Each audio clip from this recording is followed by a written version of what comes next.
Hello, hello, hello.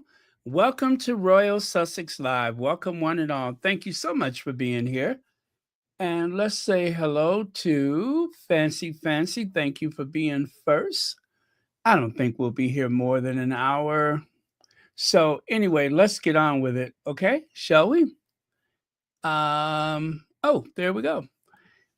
Prince Harry talks fatherhood and why he's never voted in surprise LA appearance.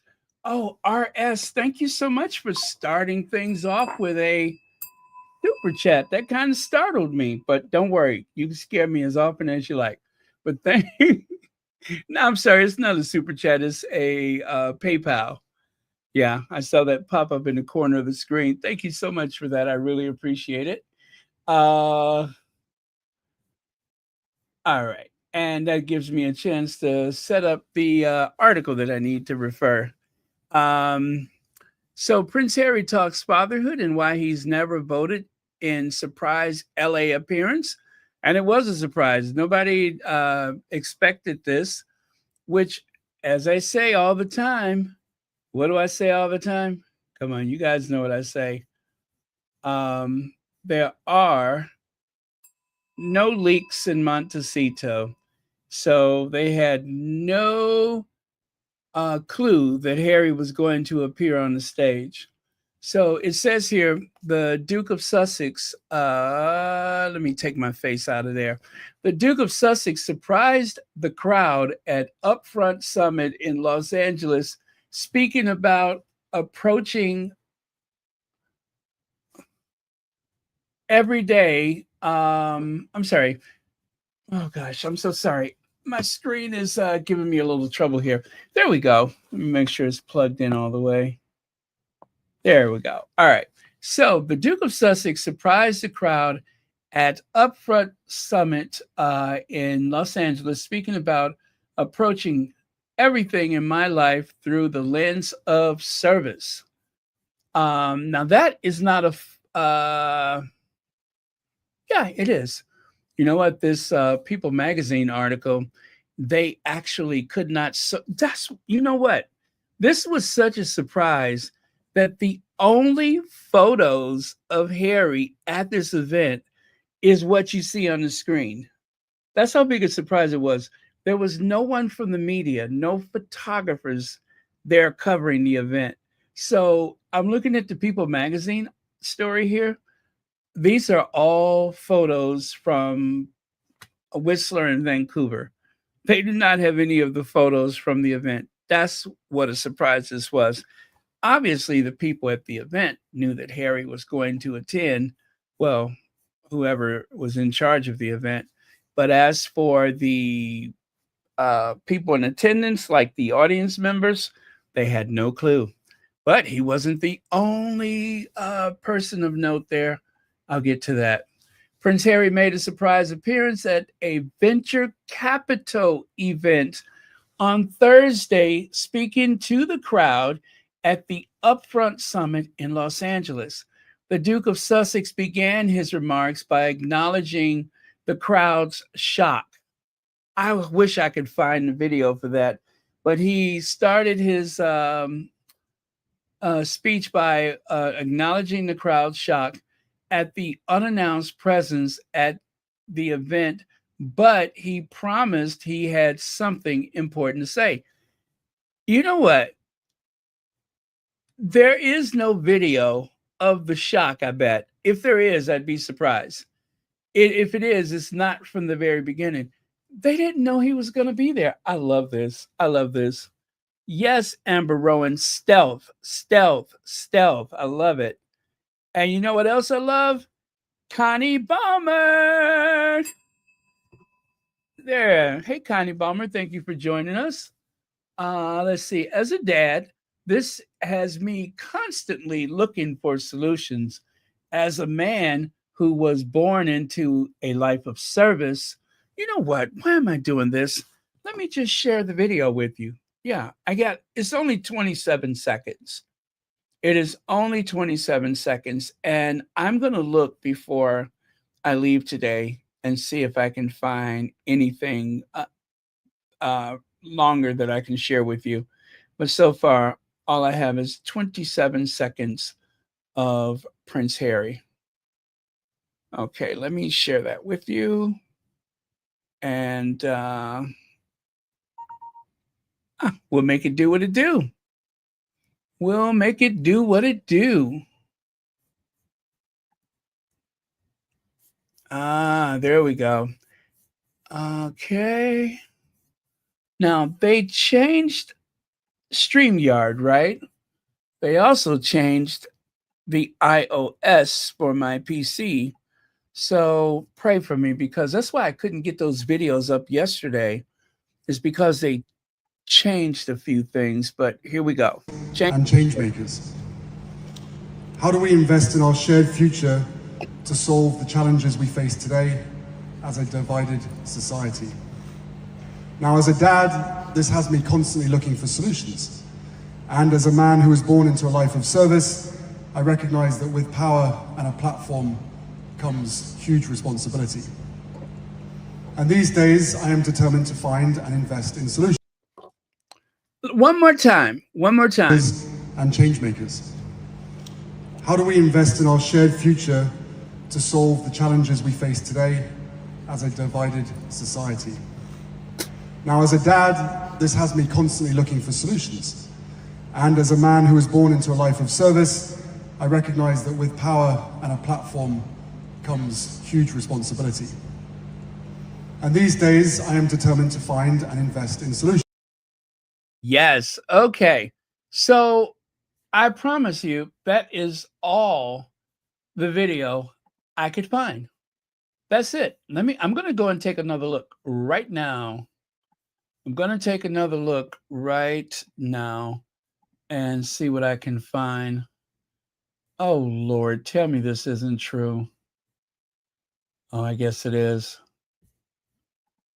Are they serious? I'll show you in a minute. Are they serious? I think they are. You guys, get ready to, how do I put this? You're going to be triggered. I'm warning you now. You're going to be a bit triggered.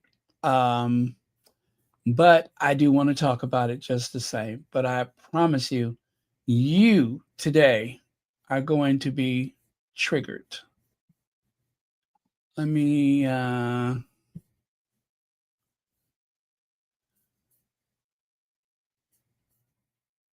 is that new?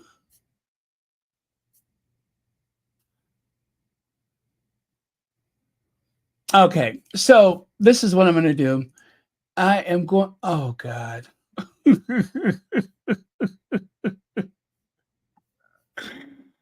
I guess this is a thing.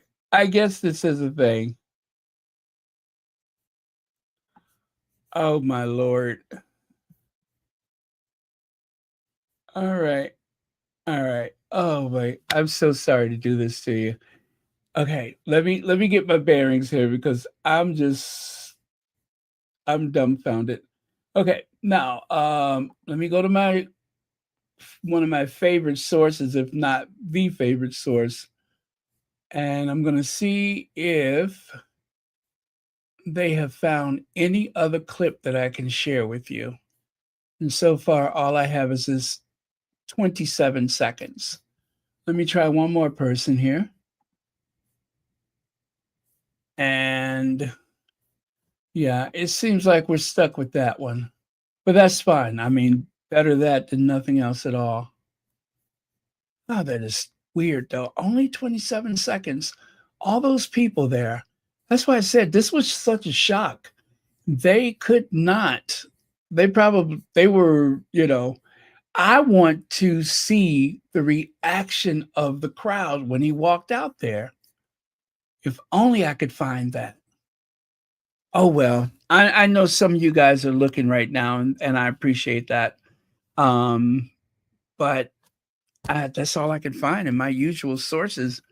I don't have anything further than that. Okay, now back to here. So I'm going to do some more of this article for you. Harry noted that his royal upbringing gives him a unique apolitical perspective on most subjects. Hell, I've never been allowed to vote, he joked. He explained that service to others has always been his main keystone when attempting to build a better world. And then here's another quote from here. That's true from Nigeria to Nepal and from Sydney to Santa Barbara, Harry shared.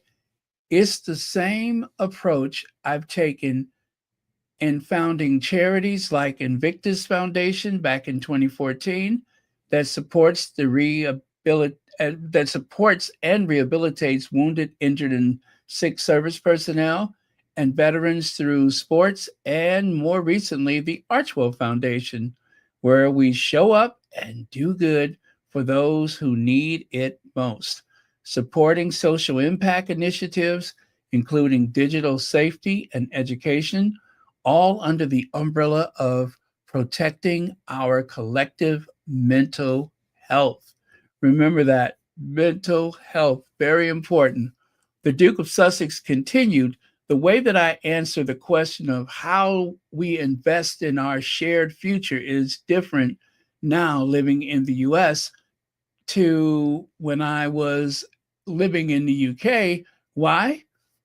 Because before I moved, so much of my life revolved around charity.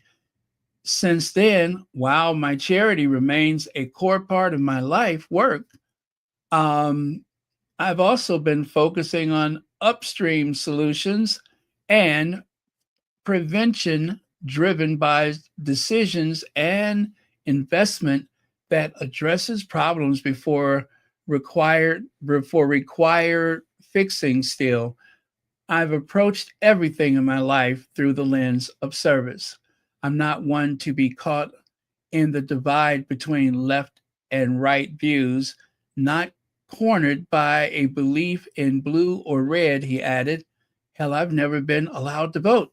From my institutional role traveling the world to my decade of duty in the military, I saw the power of serving others firsthand. He said, my personal experience overseas taught me that when you put others first, you build stronger, more sustainable systems. That's true from Nigeria to Nepal, from Sydney to Santa Barbara. That's weird that that repeats like that, but okay. Well, I've never expected that we would still be here in 2025 from one soldier to another. I also promise you this so long as our brothers and you know what? I skipped the whole part. Anyway, I'm going to put the link at the top. I'm going to put the link up at the top so you guys can see it. There are no photos from today with this article. Unfortunately, they do not have any photos available. They only have what we've seen already. Okay. And there we go. Pin the message, the link to the top. And again, that is the People Magazine article. Okay. And let's do. Oh, I'm so sorry. Was that Lex? Yes. Lex says, notice that woman at the end started recording. Oh, wait, what did I miss? Okay. Let me look at that again because I was busy doing other stuff, as you could imagine. So let me see. Oh, by the way, thank you for the super chat. I want to see that you mentioned. And change makers. How do we invest in our shared future to solve the challenges we face today as a divided society? Now, as a dad, this has me constantly looking for solutions. Oh, I and see as her. a man who was born into a life of service, I recognize that with power and a Yes, I see her. She just did she stand up or something, or did she just sit forward?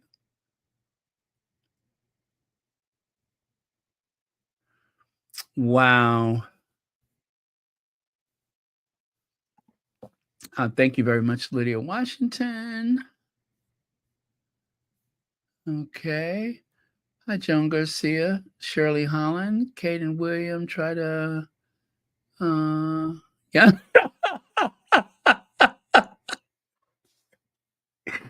Woo! Yeah. Okay, we don't eat over at their house, do we? We don't eat at their house. No, thank you. I know. Wasn't that a mess? Don't worry. Just remind me when I talk about Will and Kate, and I will share those videos again from yesterday where they were being all gross. Okay, let me get back here.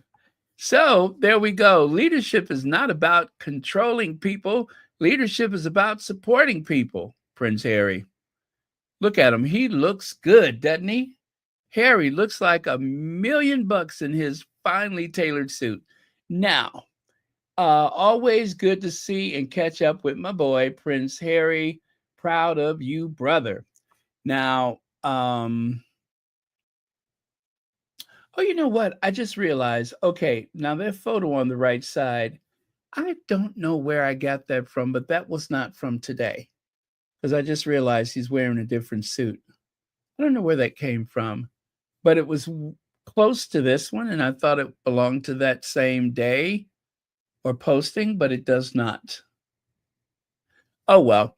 Now I do believe that that guy is a Republican. I'm not going to hold that against him. He's entitled to his point of view, but I believe he's a Republican. I went into his social media. I deliberately did not share his name because I'm not encouraging anyone else to do it.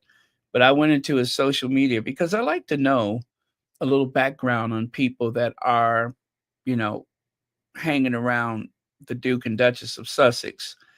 And yeah, I know for certain. But from the way he captioned that, it almost seems like they met before, maybe.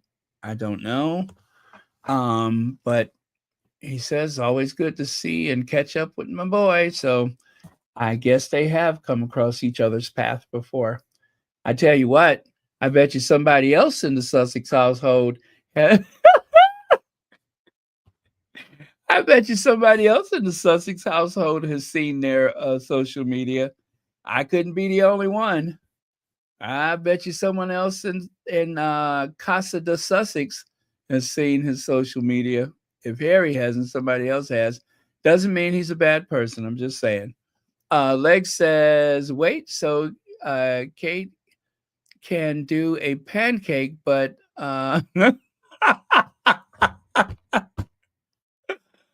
oh, that's what I was kind of puzzled about earlier, Legs. Thank you again. When I said, is this really a thing? That's what I was puzzled about. When I said, is this really a thing?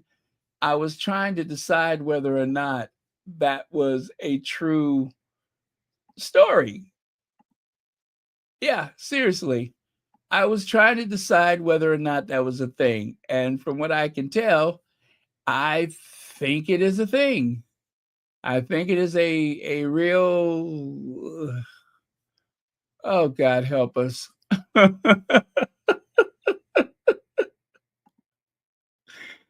God help us. I think it is a thing. I do. I think that's a serious thing. Oh, why?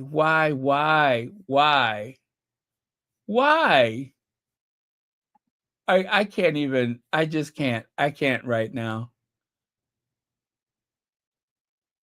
Oh, the lengths that some people will go to try and hitch their wagon to another person's success. You know what I'm saying? That's what I'm trying to say. The length that some people will go to try to hitch their wagon to someone else's success. That's it. I don't have anything else to add to that right now. Uh,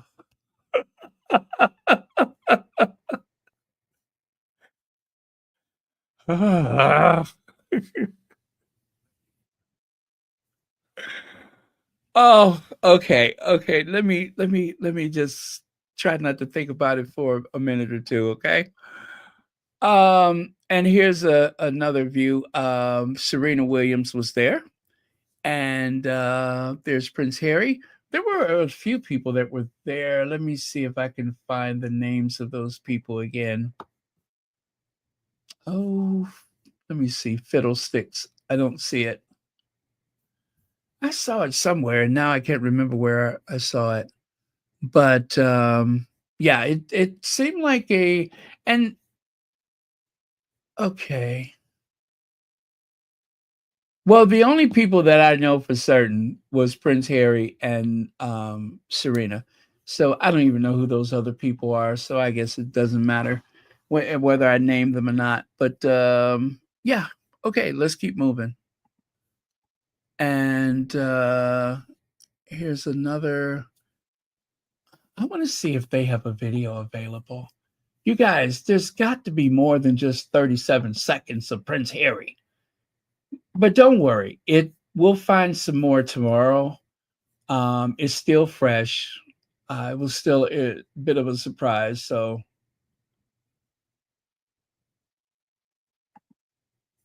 not to worry, we will find more to share tomorrow.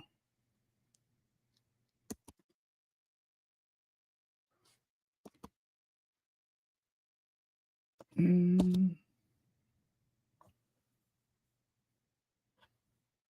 okay. Where am I?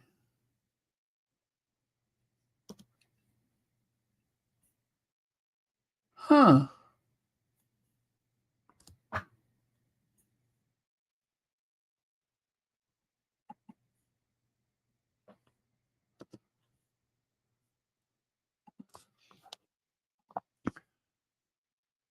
Okay.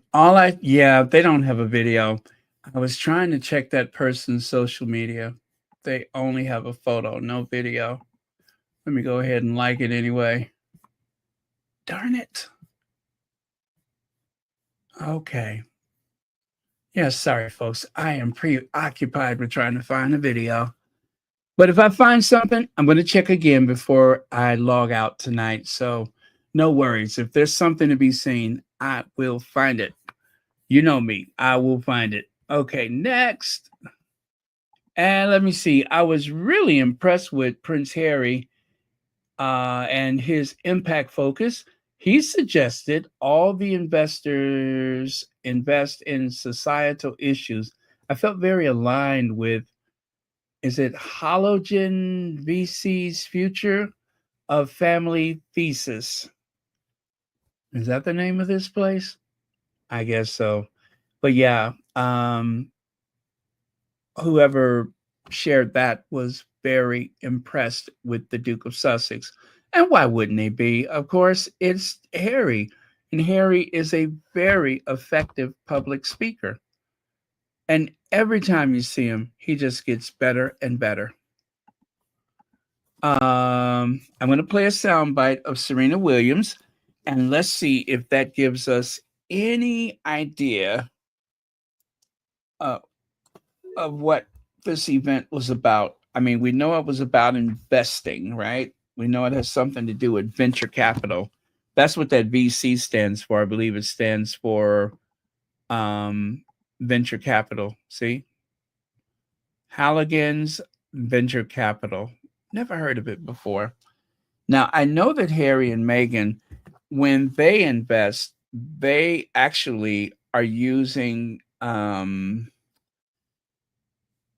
they're investing through a fund that is all about green, sustainable, fuel efficiency, that kind of stuff. So they are investing in things that are in alignment with who they are, which is a good thing. So um, let me find Serena.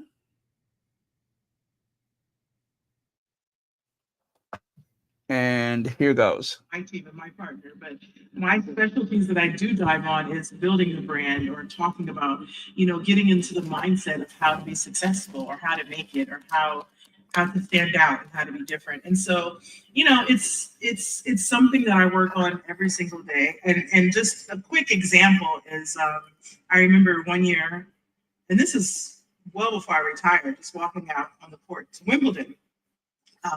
I was going to court one because that's a long walk. And I remember having my racket bag on my back and just taking this long stroll going out to court one, and my partner calling me and me taking the call and me being on the phone talking. Your venture partner. Yes, my venture partner at the time calling me and me taking the call and explaining to her why we have to do this deal and we have to win this deal and the ins and outs of it. And meanwhile, I'm walking out for a singles match. It'll be different if it was a doubles match. Yeah. A full-on singles match. Thankfully, I won. But that kind of answers your question on how involved I am. You can't, another thing, you can't really be doing something unless you go all out. If you want to be successful at something, you have to spend a lot of time on it. And also have a great team around you and building a team that understands the time that you can spend on it and you can dedicate on it. And so that's kind of my approach on it. I'm very intense. I love hard and I work hard. So that's kind of how I do. I mean, that's why I have my team. I love hard and I work hard. Okay.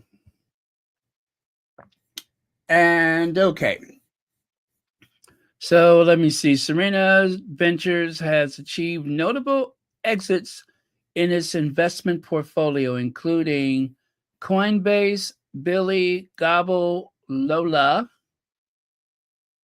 These exits underscore Serena's ventures. So she has her own thing, huh? Very cool. Strategic investments across diverse sectors leading to successful outcomes in both public, what is that? That arrow is there. Offerings, I guess, and acquisitions. You go, girl. You go, girl. Now, then there was Meghan today. Unfortunately, I will not be able to share the sneak peek. And you know why? Because Netflix don't play when it comes to copyright. Okay. But apparently there was a bit of an exchange, and you can see that very, what'd you say? Look that Meghan has on her face. It wasn't anything bad, but they were talking about cooking, and Meghan had made reference to visiting what do you call it, Koreatown, which is an area in Los Angeles. And like Chinatown, there are certain areas in big cities that may be referred to as Koreatown. But I would imagine that the biggest one is in Los Angeles, and that is where you'll find a neighborhood of restaurants, shops, and services and such that are all Korean based. And so, in going to the Korean town, Meghan mentioned that you could go to like karaoke and have dinner and stuff. It was for families. It was like going out to a club, but without the I guess without a liquor license or whatever the case may be. It was a place where if you were not 21, you could still feel like you've had a great date night or a night out with your friends or something like that. And so he had made a reference to let me see if I can actually find that for you. I think I can play the sound. And I should be okay. But yeah, Netflix don't play. Good Lord, they don't play. I ain't messing with Netflix.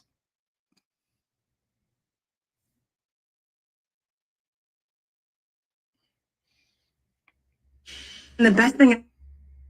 Okay.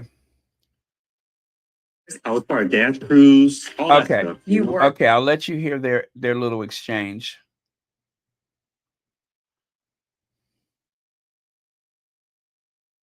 Yeah. No one, you could go to all ages clubs and Oh yeah. karaoke bars. I was part of dance crews, all that stuff. You were? Yeah. No one talks about all the dances that were such a big deal. Not the actual dance, Like but the the Roger dances. Rabbit. The era. Roger Rabbit and the Kid and Play, and it was just so much fun. But you and I are so similar. You and I are like we should have met a long time ago. Do you listen to music when you're cooking? I do. I listen to a lot of lyrical hip hop, jazz, sometimes speed metal, death metal. No, you don't. Yeah, What's speed metal? just like dark. That doesn't sound like the joy of cooking. Yeah, but you know, we all have different sides to who we are. That's true. Multifaceted folks. That's what we are. It's good for when you're butchering. So I cut these into squares.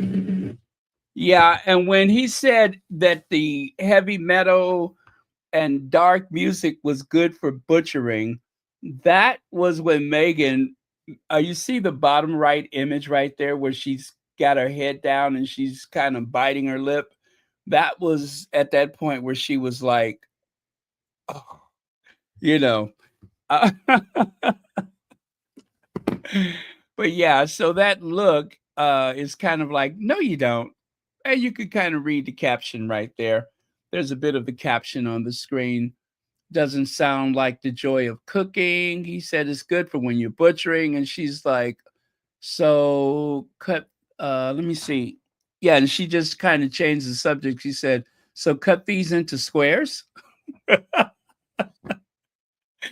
that point, she was ready to change the subject. She's like, so cut these into squares. Yeah, it was kind of cute. So yeah, it was a little music at the beginning of that. So when I'm done, I'm gonna go and cut that out before they cut me. But yeah. So yeah, it was kind of cute.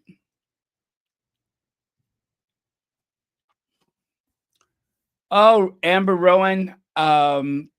That's what Patrick J. Adams said. Sometimes I write the headlines in my head and I know exactly what he means. I think we've all done that. We have a bit of PTSD that is. Am I saying it right? Post-traumatic stress syndrome. Oh, anyway. But we all have that a bit because of the way Meghan and Harry have been treated, with a lot of emphasis on Meghan because she's routinely has gotten the worst of it. But yeah, so there you have it. They let me see here. Meghan says, thanks to my fellow Angelino chef. Oh gosh, I cannot see that. Chef, whatever his name is. Is it Roy Choi? Freud Choi, whatever. Had the best time having you on the show. Can't wait for all of you to see it March 4th on With Love, Meghan. Yeah. Okay, so there we go. And then, of course, at some point, they did a high five. I don't know where to tell you to go to find the clip. I guess it's on YouTube. When I tried to find it, I couldn't find it. I only found it because someone had it on Twitter.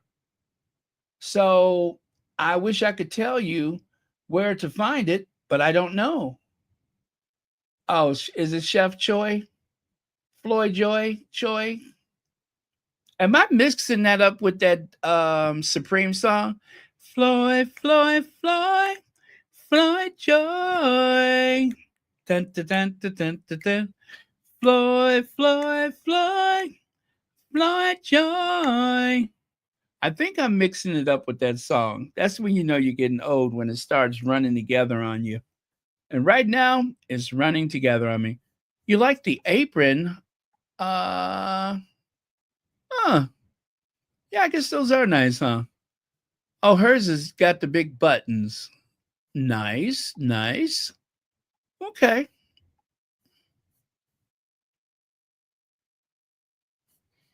All right.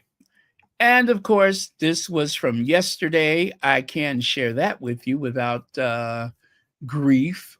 That one was okay, I think. I mean, so far it's been okay. But you guys know I'm afraid of those people. The what is it? The Netflix people. I'm terrified of them. They scare me. I am scared.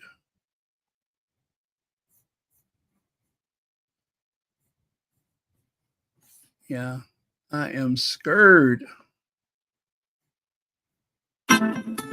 Yes, that's it right there. Okay, let me do that. Here goes.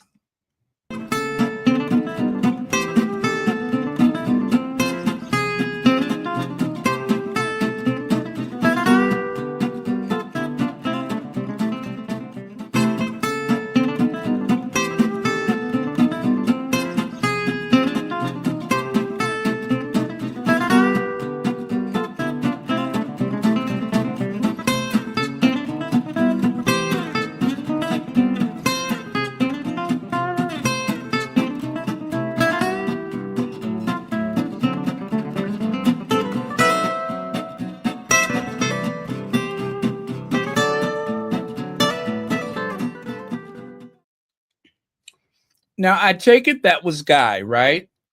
Because she said that Guy would actually appear in the series. So, okay. Chef Choi, thank you. Chef Choi likes to listen to heavy metal music while chopping meat.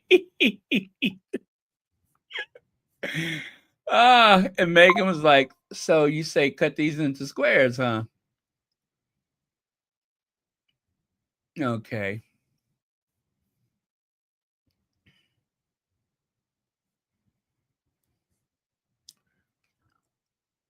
All right.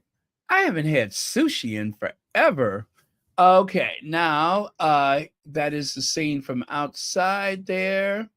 There is Megan in a beekeeper suit. And that is what used to be Becky the Blob. But it's no longer Becky the Blob. It's just, you know, Rebecca English. I noticed that she's given up on crossing her legs. I'm telling you, Rebecca English watches Royal Sussex. See, because she can cross her legs, but she has to fight. It's a struggle. She has to keep, you know, pulling and pulling at her knee because if it slips, she'll probably kick over that coffee table. So she is able to, you know, to cross her legs, but it comes at a price. It comes at a price. There's a price to be paid if she chooses to cross her legs. There's a lot of tension.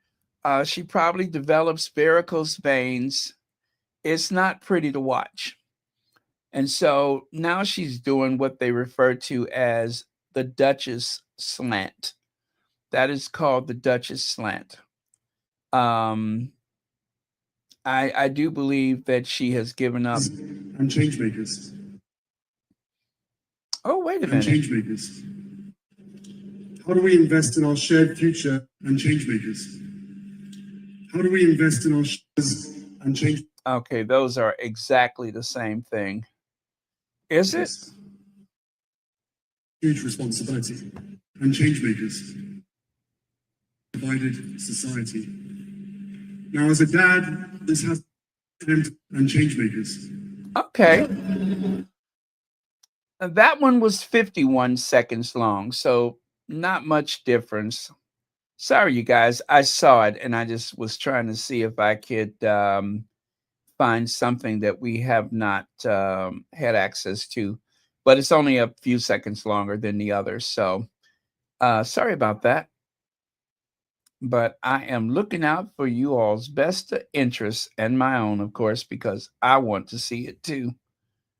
I do. I want to see it too.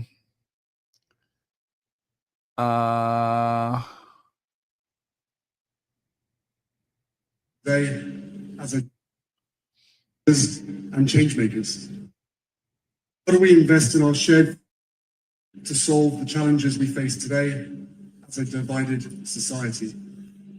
Now, as a dad, this has me constantly looking for solutions. And as a man who was born into a life of service, I recognize that with power and a platform comes huge responsibility. And these days, I am determined to find and invest in solutions and change makers.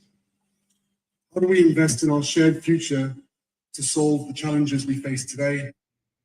okay, you guys, I was hoping that one would be a bit longer, but I think is pretty much the same thing. Okay, no worries. I'm going to look again before I go.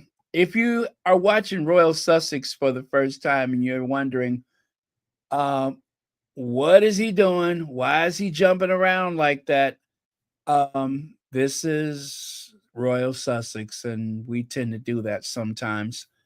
Now, I was talking about Rebecca English and her caution of crossing her legs. She has decided to go with the Duchess slant because I have probably given her a bit of a complex because it's not easy. I think that her extremities, I guess the Ozempic, the alleged use of Ozempic, if she is using Ozempic, I guess the Ozempic ain't got to her thighs yet.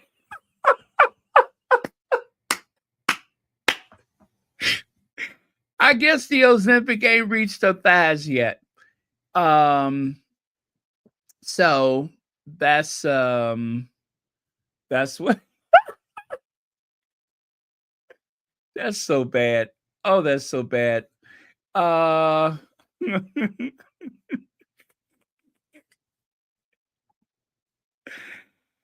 That's what I think, though. I think the Ozempic ain't reached her thighs yet, so she is being very cautious about crossing her legs. So God bless her. I'm glad she's doing something for herself, and she looks good. She looks good. I didn't notice how big her head was before this, but God bless her. She's doing good. Bless her heart. Um, gone are the days when, Rebecca English would show up with a hoagie sandwich or whatever that is. That's not her anymore. She has taken control of her life, taken control of her health, and taken control of her image. And so, you won't have Becky the Blob to pick on no more. But she's doing good. So, um, you see, like right here, you can see what a struggle it is for her to keep them legs crossed. You see there? That's a struggle. Right now, she is fighting a battle. You can see the tension all over her face because she's just not there yet. And so you give her a little time and she will, probably give the Ozempic or whatever she's doing. I'm just alleged. I don't know if she's using Ozempic, but you give her a little while for it to hit her system and she'll be crossing her legs just like the other lady on the show. See there? See how easy it is for her? See how her foot just kind of drops down? She was struggling with that. And that's what made it so hard to watch. I mean, aside from the usual vitriol about Meghan, the other thing that made it difficult to watch this podcast is because I was getting really anxious. I was feeling anxious because I kept thinking that with all that tension of trying to hold that knee on top of the other knee, that she would slip and kick that coffee table right into the camera. So it was never easy to watch her. But she's in a good place right now, so I wouldn't worry about her. Yeah, she's all right. Now she can go on being a mouthpiece and gatekeeper for the royal family, in particular, Willie and Kitty. And they say that I believe this. Now, see, before she lost weight, this is a picture of her down at the local McDonald's. As soon as they were through with the podcast, she just goes straight down to the McDonald's. But not anymore. Not anymore. She's a stronger person now. God bless her. Let's see.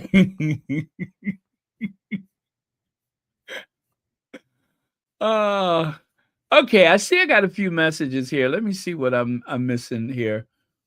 Church Nelly, 42 months.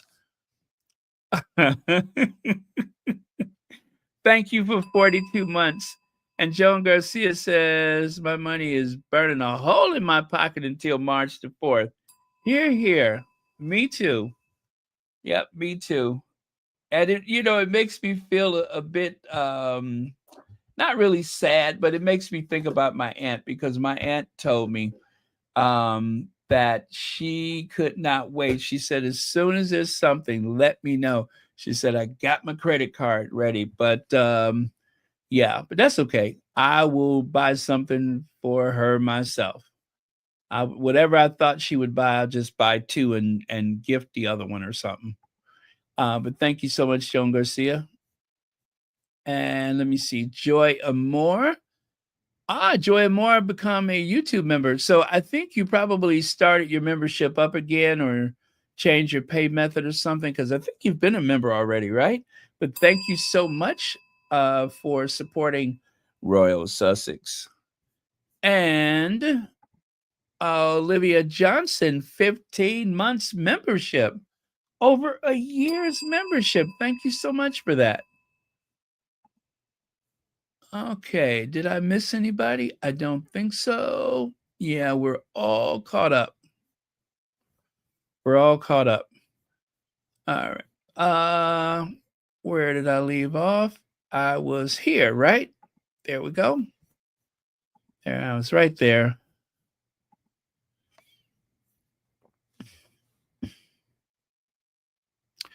Now, how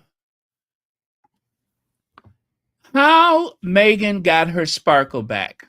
The People's Princess.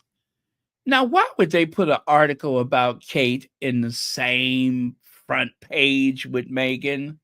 Why? You need to do that with Kate, because Kate is not as popular, should I say, as the Duchess of Sussex. You don't need to do that with Meghan. Now, this is a reimagined Hello Magazine Canada. The original is here, but I was having none of it. The original, The Road to Royal Reinvention, I didn't care for that. And Princess of Hearts. Are we trying to call Kate the Princess of Hearts? Are we doing that? Did you get a phone call from Kensington Palace? Is that why that happened? Kate puts the focus on children. So they're trying to do this whole, she's just like Diana thing. She is 43 years old. Why are we starting now with this whole comparison to Diana? You know what, guys, pay no attention to that. They try this all the time and it doesn't stick. It does not stick. They have been trying to make this connection to Diana for the longest. So I decided to put things into sharp focus and proper perspective. Meghan is the people's princess, clearly. And Kate, of course, lazy Kate. That's who she is. Lazy Kate, who only works a few times a year. Okay? Also, I decided that the photo that they have is unrealistic. So I decided to go with the photo that I discovered yesterday, which captures the real Kate Middleton, right? That is the real Kate Middleton. You're welcome. How dare they? How dare they? Anyways, wow, I didn't notice. Am I the only one? You know what? The first time I saw it, I didn't see her there either. But thank you for the super chat. But yeah, the first time I saw the magazine cover, I didn't notice her there either. Now, oh, you know what? You know what? Let me get rid of this and this. Now, they did change something with the StreamYard. They did change something. And by the way, you guys, I love the Queen. I love the Queen. Oh, God. Let me see here. Okay, so I'm going to show you that stuff that I was looking at that seemed to cause confusion for me, where I was like, oh God, why are they doing this? Let me show you. I will show you. I will show you what I was referencing when I said, tell me this isn't real. There you go. There you go right there. There you go. Oh, I'm sorry. Let me take that away. Kate's Jam Misery for Meghan. Have my recipe for free.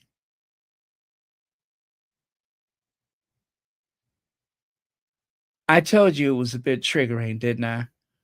And this is courtesy of, I believe, the Sun, the Daily Sun. Yeah, I believe that is courtesy of the Sun.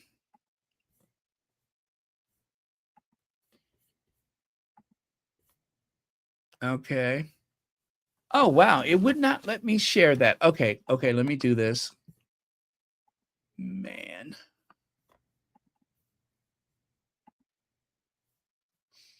Don't know why that's not working, but let me try it again. Try it again.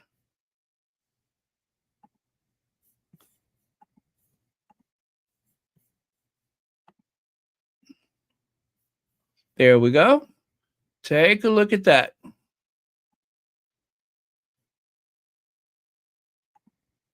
Oh, wait, let me move this out the way.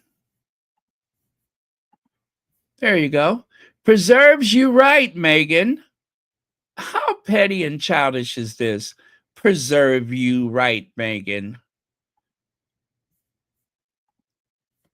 You guys, the devil is busy right now. The devil is busy. Do you hear me? The devil is busy right now.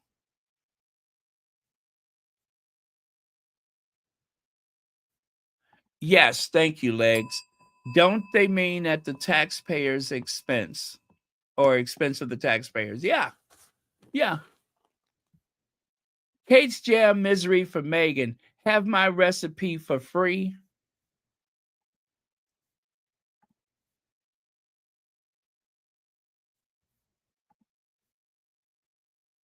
Kate's, I'll give away jam recipe.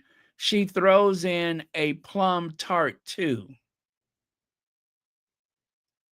Oh God. Why? Why?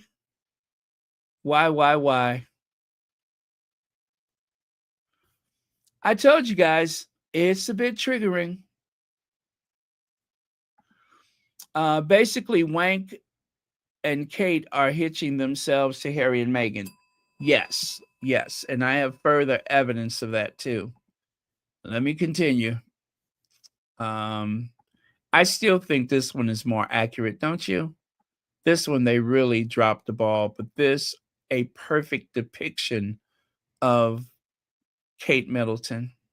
This one is a little bit too airbrushed and too photoshopped, but this that captures the essence of Kitty. Okay, that sounds a bit strange. See what I mean? That's Kate. That is Kate Middleton. I like that photo of her. It's almost like she's looking right at me and another person at the same.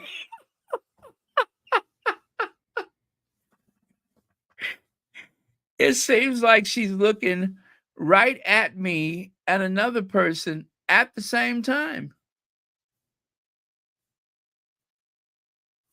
She's looking at me and she's looking at somebody else. All at the same time. It's like one of those old paintings where the eyes seem to follow you all over the room. Her eyes are following me right now. And then I keep looking over my shoulder because I keep thinking that there's somebody behind me that she's looking at. So, yeah. But it's a good picture of her. I like it. It reminds me of that very famous artist. I think he was from Spain. I can't remember his name, but it just reminds me of a famous artist from Spain. Let me see here. They need to stop with the pantomime or pretending to be like regular folks. Clearly, Kate Middleton doesn't cook, or maybe she does, but touching your hair and then touching food is not kosher in any culture. But this is all a photo op, so no worries. Now, what are we referring to here? Well, let me refresh your tea. Let me refresh your tea. Because yesterday, it was all about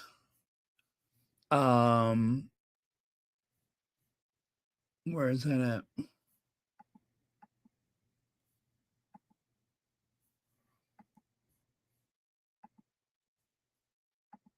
Okay. Where is my yesterday's video?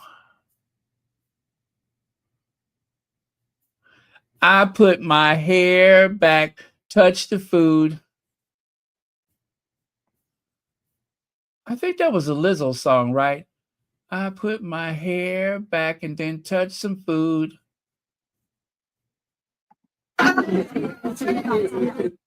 Yeah, there we go. There we go.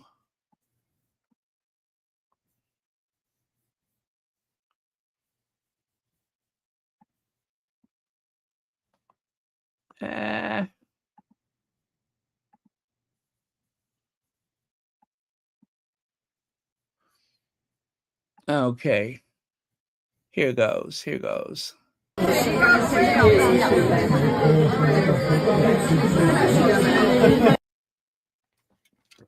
See there?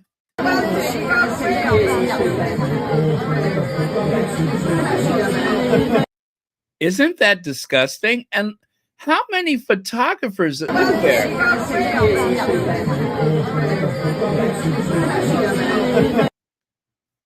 Wow. They are really doing the most. This is going to be an all-out war, you guys. I'm just telling you. This is going to be an all-out war because Meghan has a cooking show. Hi, Baron. Hello, Squatties. I hope you're having a good evening. If that plum tart looks anything like her pancake, that's a hard pass for me.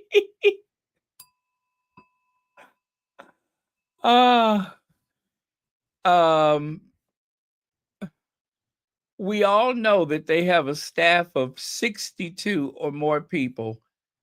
That heifer ain't cooking nothing. And Amber Rowan says, let me see. Now, if one hair wonder Willie makes a deep rub seasoning for pulled pork, I'll buy it.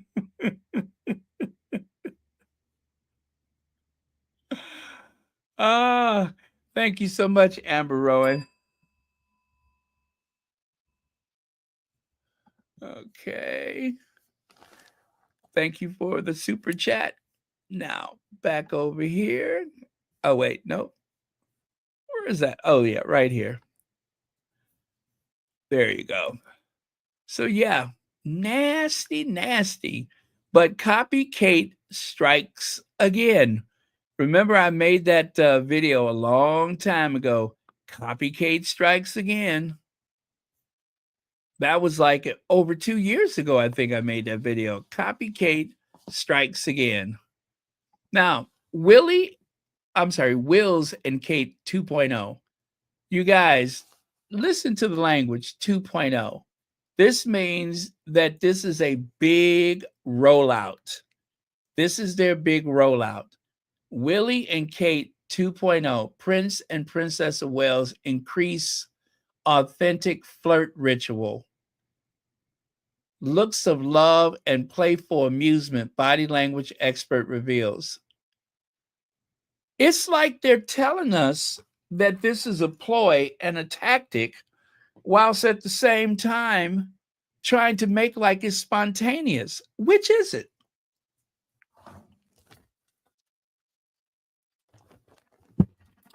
They're telling us that this is a ploy and a tactic, that this is attention-seeking behavior, whilst at the same time telling us or pretending that this is spontaneous.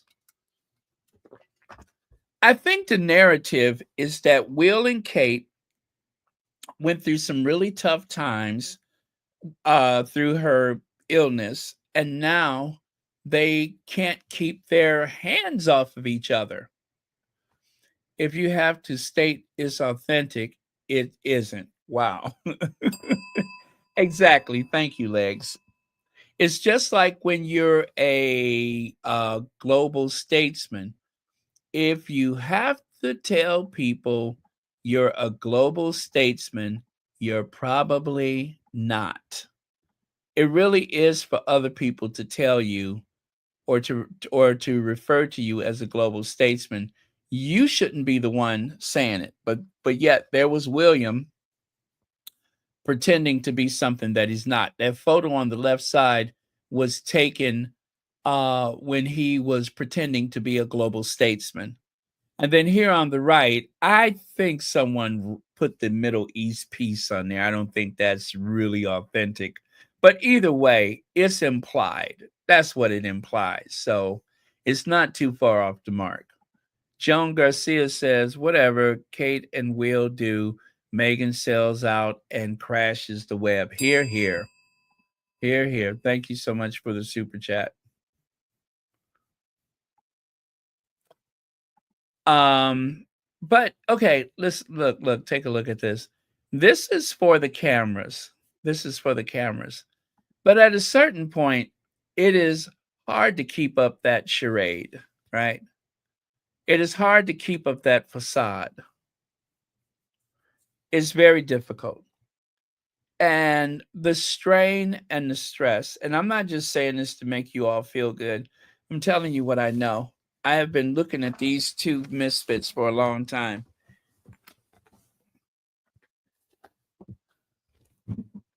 This is not sustainable. That is exactly what I said in December of 2023. Now, I don't know which video. I think I said it more than one time. This is unsustainable. Kate cannot keep up with this. The strain of it is going to cause her to disappear for 172 days again. This is not her strong suit. This is unsustainable. Trust and believe. She's going to, I don't know where she was or what she was doing, but she was gone for 172 days. There was no confirmed, authentic public images of her for 172 days. And the reason why is because they were doing this massive push around the time when Endgame came out. They pushed and they pushed and they pushed, and she just about went bonkers. You see what I mean? When the cameras, when she doesn't know she's on camera, that's Kate. Looking very frail, very timid, and the stress and strain of her position gets to be way too much for her. It's unsustainable. So let them have these silly outings. Let them do all of these fake PDAs and all that kind of stuff. This is not who she is. It is not who William is. The stress and the strain is going to reflect, and it's going to happen in the most epic way again. We're going to see another motorcade leaving the Sandringham estate and headed toward the hospital. This was in Cardiff or wherever they were in Wales yesterday. Where's that person that was grinning like a hyena? Where's the hyena grin? Where is it? It doesn't take much to wipe that smile off of her face. She goes from one extreme to the other, which sounds like someone who is either medicated, allegedly, or they drink, allegedly, or they have bipolar, allegedly. There's something going on there. There's something going on there. It's like I'm looking at Sybil, like someone with personality disorder, allegedly. It's not normal. The behavior is not normal. So worry not, you guys. They're having their fun, but at some point, she's going to crash. She is going to crash. At some point, she is going to spin out of control. Unsustainable. Just remember I said that. This is unsustainable.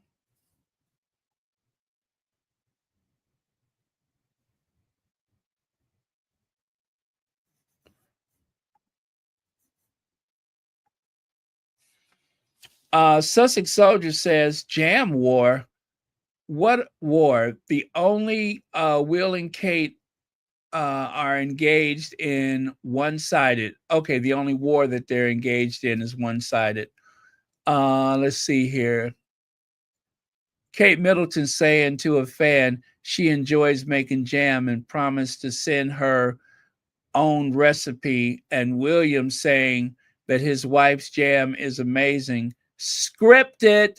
It was all scripted. Is the bullying behavior of two very insecure, jealous individuals. And then another person who I didn't care to identify says, Wadey, as in Wadey Katie, finally got Willie to hold her hand. They look so bloody awkward. Didn't they say the royal family don't hold hands? This family allowed the British media to abuse Meghan for everything from holding hands to the color of her nail varnish. Now, look at them. The royal family and British media are racist bullies. And then take a look here on the right side. The Harry and Meghan wannabes, a future king and queen with no personality or originality. Now, you guys know what they're doing here, right? At first, I think that was yesterday. Well, actually, I think both of these were yesterday, right? or the past 2 days. There they are walking to the train. Now remember, Harry and Meghan, when they went to Wales the first time, they took the train. So when they are trying to seem like just another working couple or that they care about the environment, they always head to the train. But for other events, it's all helicopter and all private plane, motorcade. And then, of course, yesterday, those poor kids were all hemmed up with them all up in their faces, just for the cameras, just for the cameras. They hastily put these events together because of Meghan's series. This was all done in haste. But this is what they didn't show you on camera. They didn't share with you on camera how much the people of Wales hate the fact that they show up. Also, the fact that they're using the title Prince and Princess of Wales. That title is really a smack in the face to the people of Wales. It's offensive. And yet they keep using it.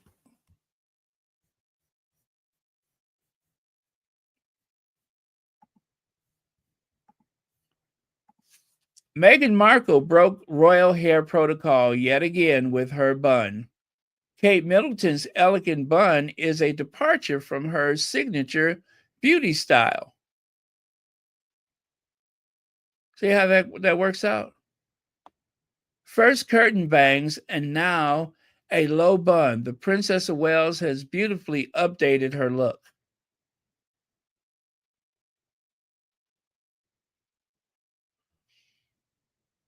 And then take a look on the right. Kate Middleton secretly copies Meghan Markle despite resenting her. Kate Middleton makes a move oddly similar to Meghan Markle despite the royal rift. And that was back in September of 2023. I believe that this is stalking. It feels very much like harassment.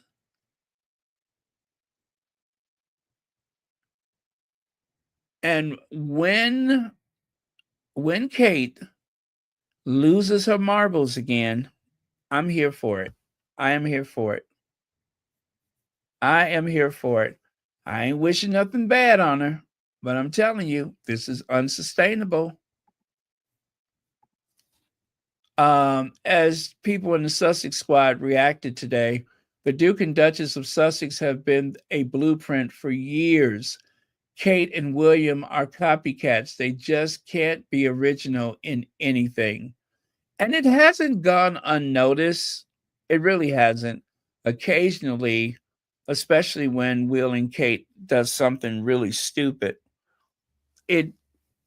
there are people in the British media who will point out the fact that they tend to make big mistakes, Will and Kate, that is, when they're trying to address an audience of one, meaning, of course, Harry, or when they're trying to be provocative by,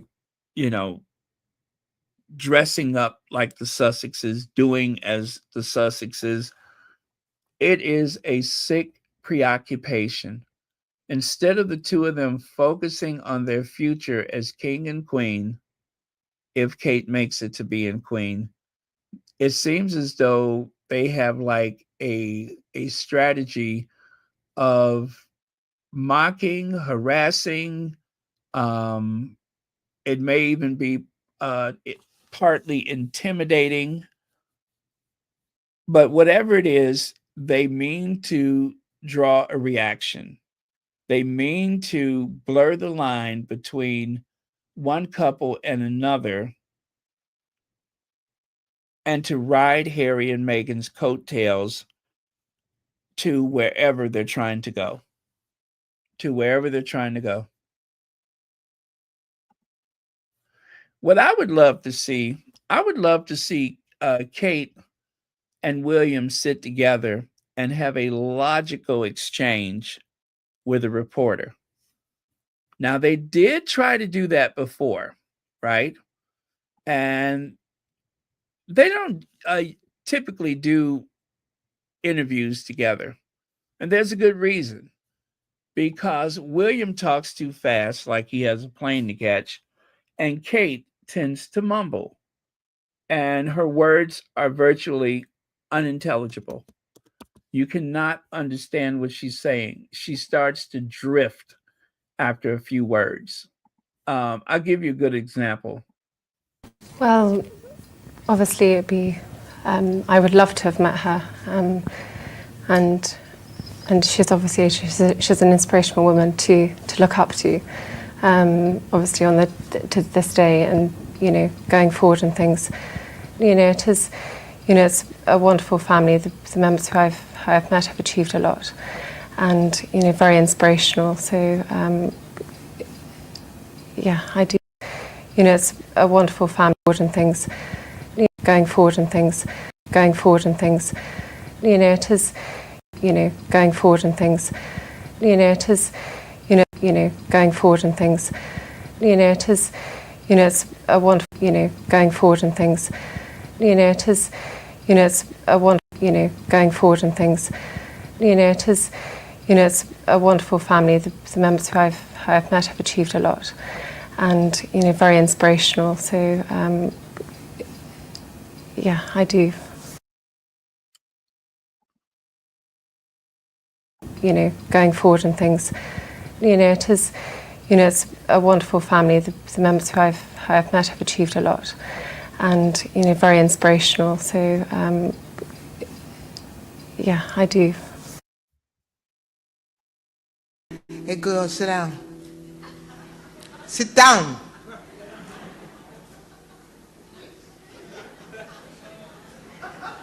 Sit down.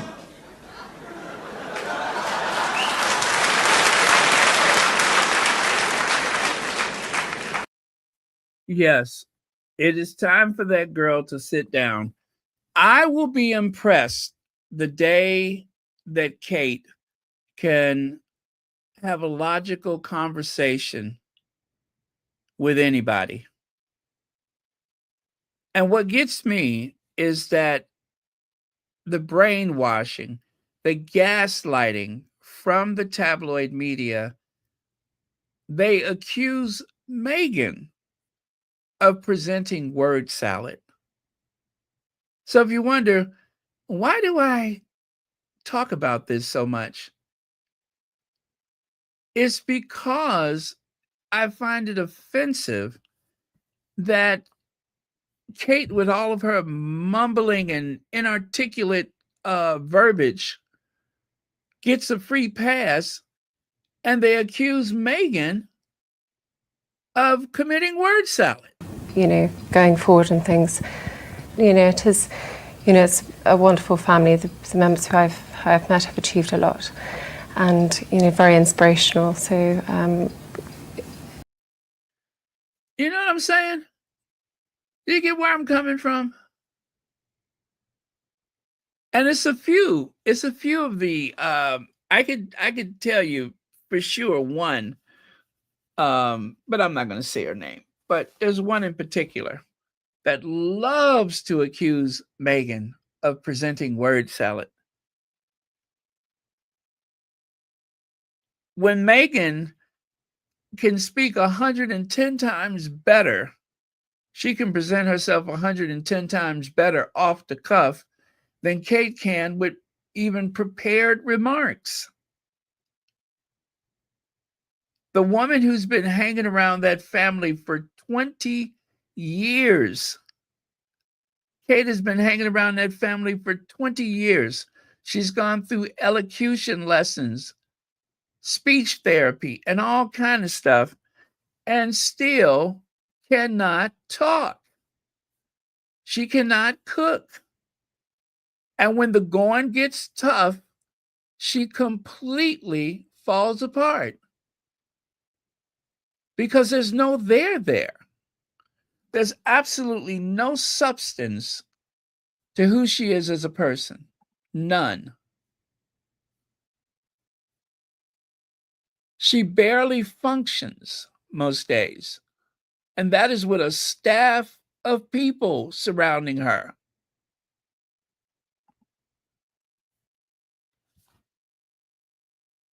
And so it is to her detriment that they're pulling this stunt with all this copycat stuff. We know what happened last time. She fell apart. And now they're doing it to her again. I mean, it's hard to watch. For her sake, somebody make them stop. Because she's going to be the one that pays the ultimate price for it.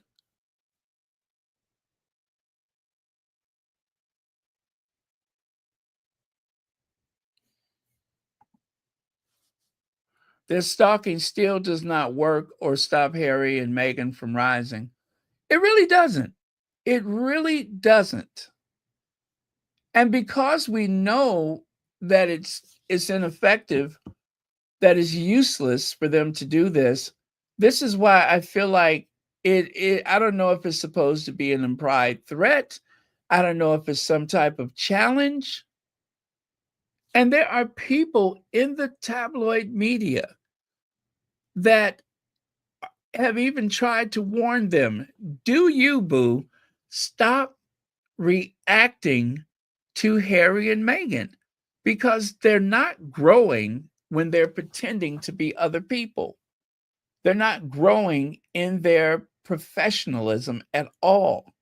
They're stagnant. They are still, what year did they marry? 2011? They're still 2011. They're no closer to being whole and complete. They're not a standalone structure. When they do a royal tour, they're trying to do Lizzie and Philip.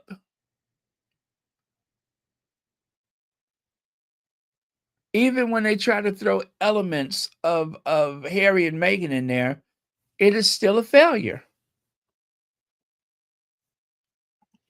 Lex says they love using the Princess of Hearts for Kate, but Diana was the Princess of Hearts. Yeah, she was a people's princess, the Princess of Hearts, the Queen of Hearts. Because she left the royal fold, the family has done nothing but co-op people. Yeah. The narrative for Princess Diana is that she had mental illness troubles. She comes from a broken home.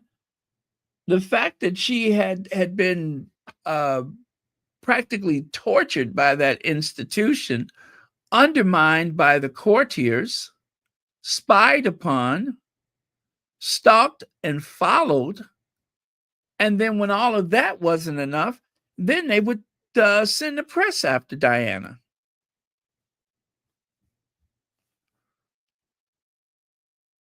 I mean, Diana has been crying out from her grave ever since she was buried.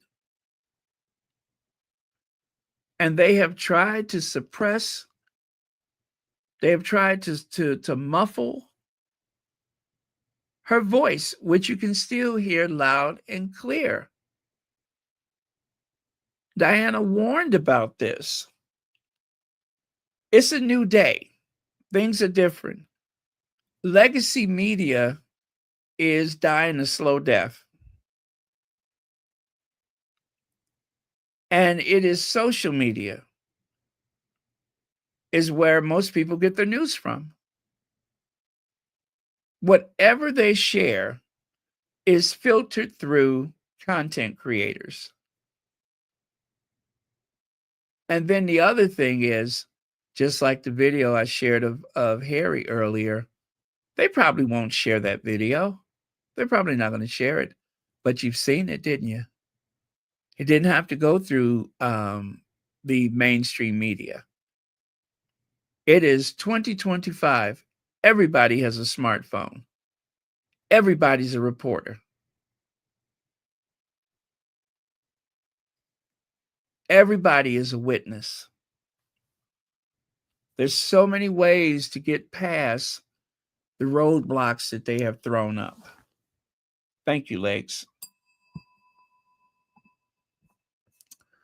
Let me see here.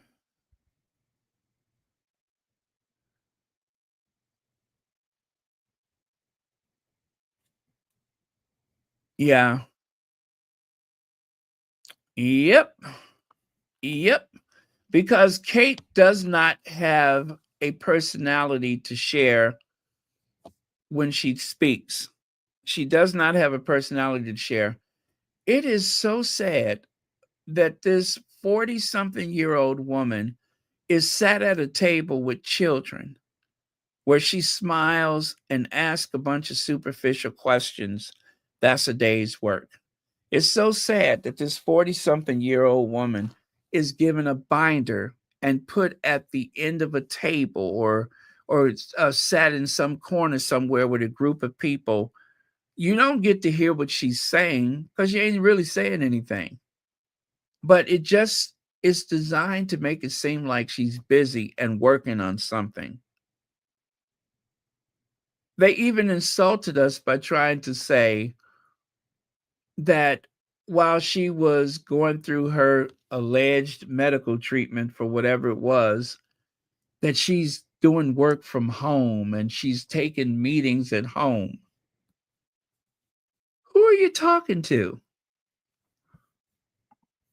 Nobody believes that. Kate was in the hospital supposedly for what, 10 days? There were no flowers. There was no vigil. There was no one that ever saw her enter or exit the hospital. There's no proof that William actually entered or exited the hospital. But yet we see Charles and Camilla in and out. And Camilla goes to visit and even does costume change. Camilla even does a costume change for her visits to the hospital.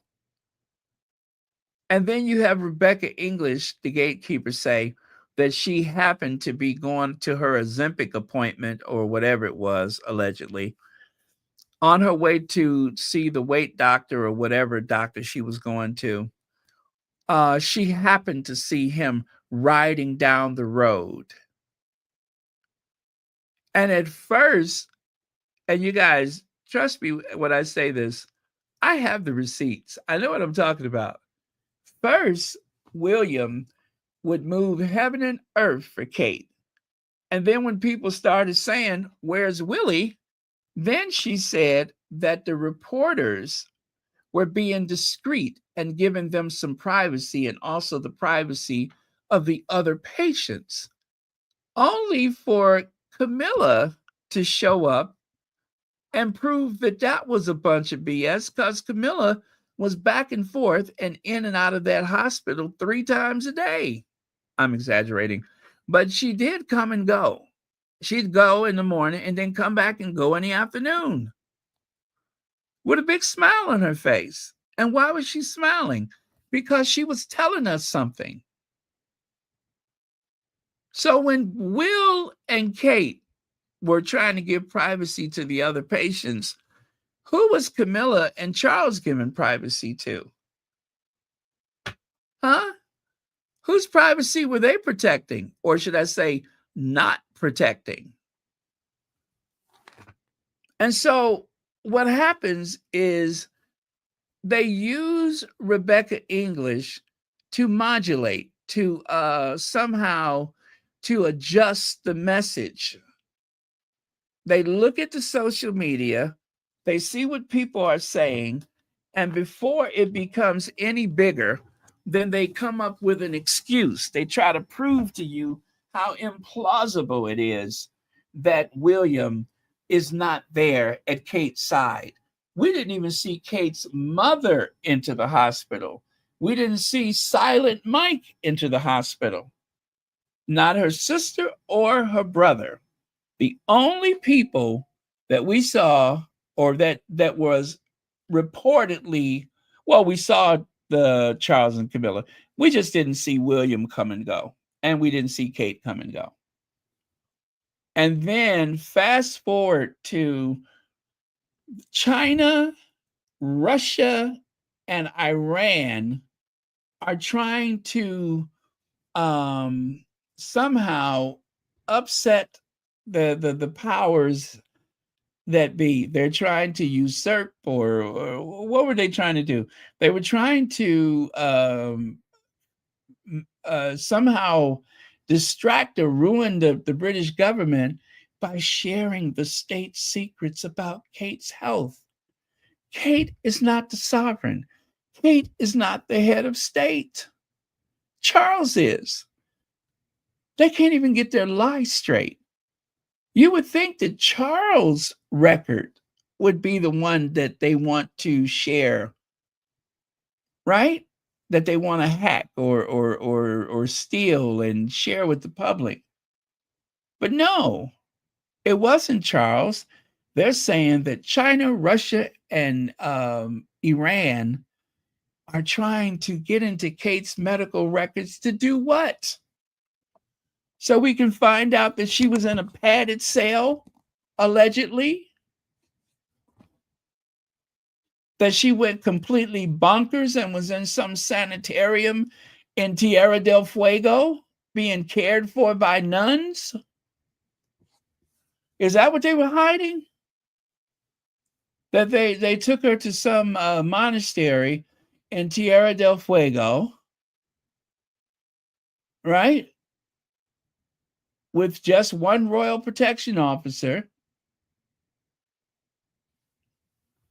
Make it make sense. They couldn't even get their lies straight. And now we're back to Copy Kate. Instead of Will and Kate 2.0, it should be Copy Kate 2.0.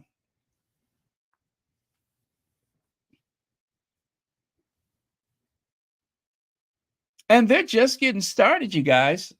We got until the 4th of March. So that means if they're doing this today, right? What are they going to do by next week? What are they doing tomorrow? There's got to be more. And Harry goes and makes a surprise appearance. It's such a surprise, there's no cameras. He doesn't have the Netflix camera crew. Remember, they kept accusing him of that? He went in, gave his speech, and left.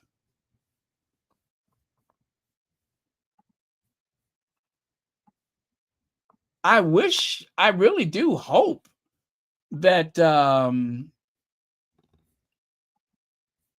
the Sussexes have some photographer or something like that that will share it, but so far I don't think so.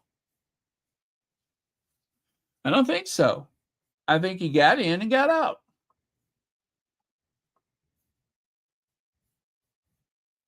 It's all the stuff that they have accused the Sussexes of doing that is actually the rest of that clan.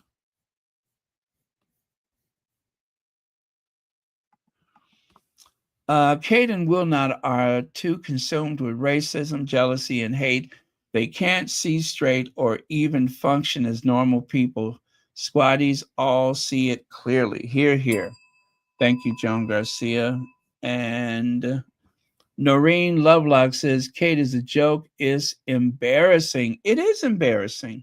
And thank you for the super chat. It is an embarrassment. And she should be embarrassed. But like I said, don't worry about it, y'all. She is going to be the one falling apart. William will go to wherever William goes to seek refuge or relief. But it is Kate. It is Kate that will be left trying to pick up the pieces. This is not sustainable. I said that in 2023 when they were doing all of those appearances and stuff. I said, this is unsustainable. I didn't know that she was going to have surgery or whatever happened when she went to the hospital. I don't know what happened. I didn't know she would be gone for 172 days. But what I did believe is that she was going to collapse, that she was going to suffer from the strain of trying to be someone else, trying to achieve a standard that she does not have inside of her. She is not that person. They try to make her like she's some kind of corporate CEO. She is not. Meghan is a CEO, but not Kate. Kate could not pretend to do it. And she's watched her parents build that little rinky-dink business they had, but that's not who she is. Her sister married rich, and her brother, everything he touches fails. So, you know how they say the apple doesn't fall too far from the tree? Well, in their case, they're not even apples, they're oranges. None of them have any kind of business acumen about them.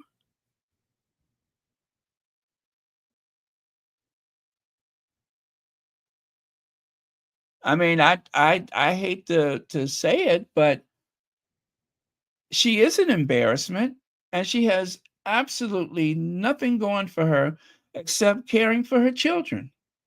That's what she's good at. They say that she's a good mom. I'll buy that. I'll buy that. But aside from that, she is not a person, an extrovert. She's not a person who is good with crowds. Sit her at a table with kids, let her plant flowers or whatever with some children. Okay, fine. Put her at a table with coloring books and let them tell them things like, where's Harry and Meghan? That she's good at. But this kind of stuff, not so much, because she's a fraud and she knows it. This is not her strong suit. And it's almost cruel that they're sending her out there again with this big campaign to be something that she's not.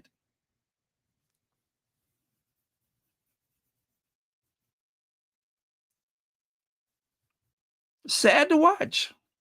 It is really sad to watch.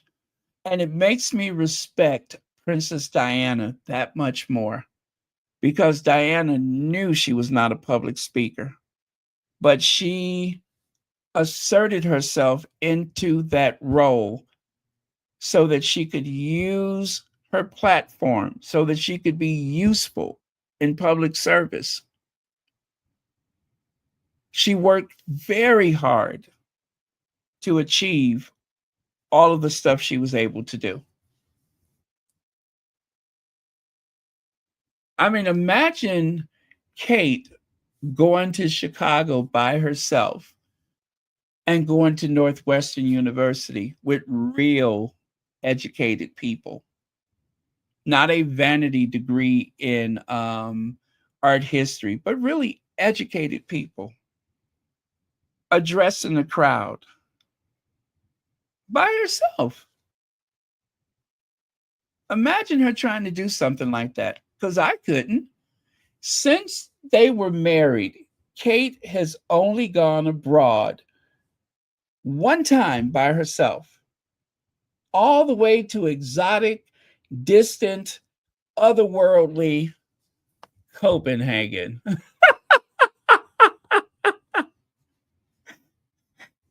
She flew, I wouldn't even say it was hundreds. Well, okay, she flew hundreds of miles. I don't know what the distance is, but she went to Copenhagen, Denmark. One trip abroad by herself, which is probably not even the distance between California and New York. And that was a disaster. That was a disaster. But I'll ask the question that most people in Denmark was asking at the time. Why is she here?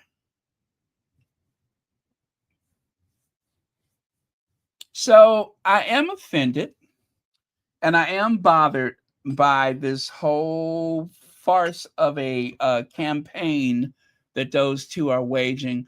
But I'll tell you, I'm just going to wait because trust and believe the one who's going to pay the worst price for this is the person you see on that screen. That she's going to suffer the worst. William can at least address the crowd. She doesn't even have that going for her.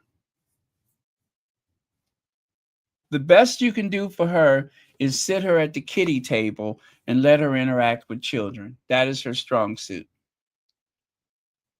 Anything else, and she's lost.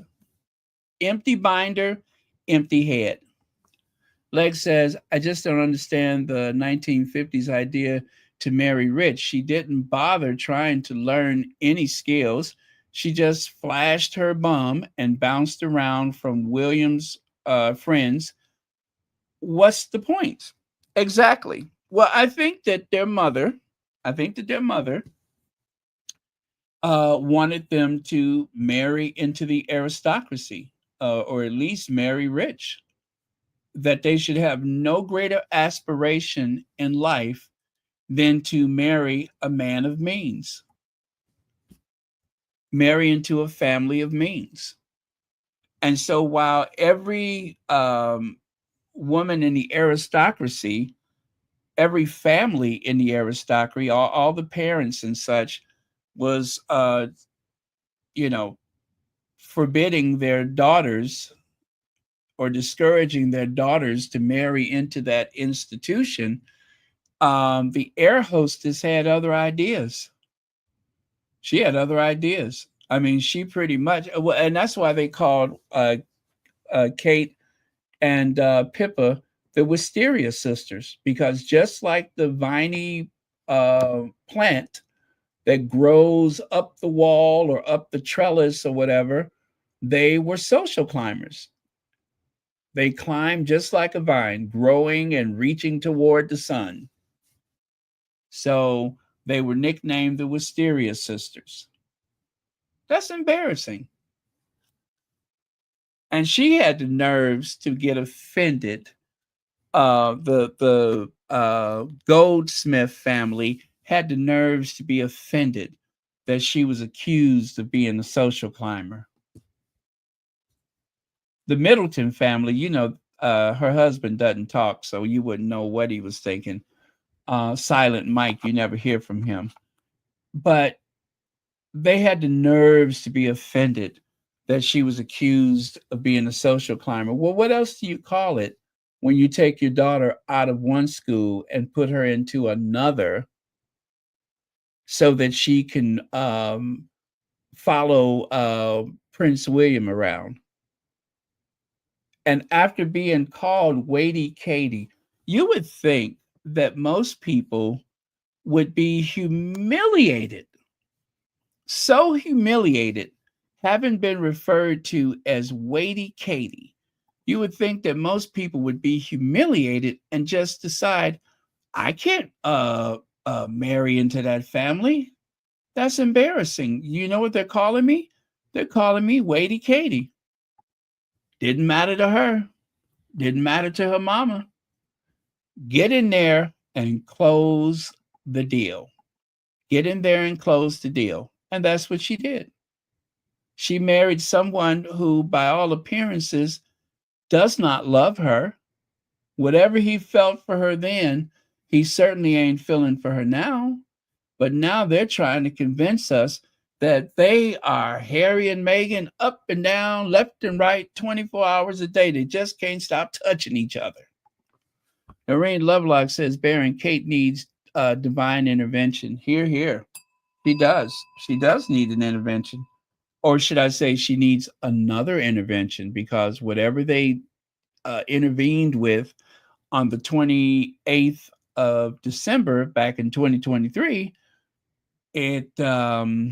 I guess they consider her healed or cured, and now they're about to mess her up all over again.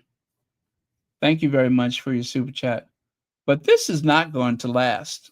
And while I'm not wishing anything bad on anybody, I'm telling you guys, she does not have the strength. She does not have the constitution to carry off this farce, this pretense. Let me see here.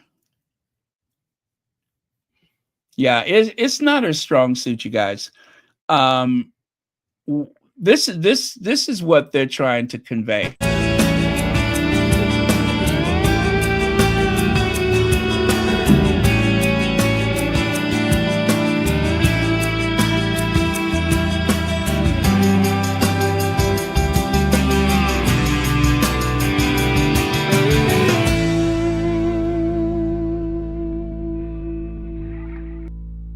They're trying to arrange more of those, or I won't even say more, but they're trying to arrange those moments like that for Will and Kate.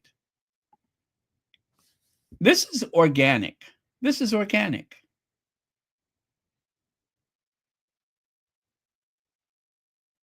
You don't just buy this in the bottle. You either are this or you are not. But you don't buy it. You don't send out for it. And while the optics may be interesting, just like I looked at what was it? How many likes and responses? I don't even remember what it was. I think it was something from Twitter. How many times people commented or shared or whatever Harry and Meghan in comparison to those other two. And I will admit a lot of it is not born out of admiration for the Sussexes. It's a bunch of haters sharing with other haters. And of course, there's a bunch of squatties and such sharing with other squatties. But the point is, the other two are not interesting enough for the people that hate the Sussexes to even go and uplift and support the other two. They're not interesting enough for anybody to care. That alone says a lot. That speaks volumes about their appeal, that is more people that are racist, Brexit, MAGA people that have it in for the Sussexes than there are people who care for Will and Kate. Think about that. Let that sink in for a second. You get more reactions of hostility toward the Sussexes than you get love and admiration for Will and Kate.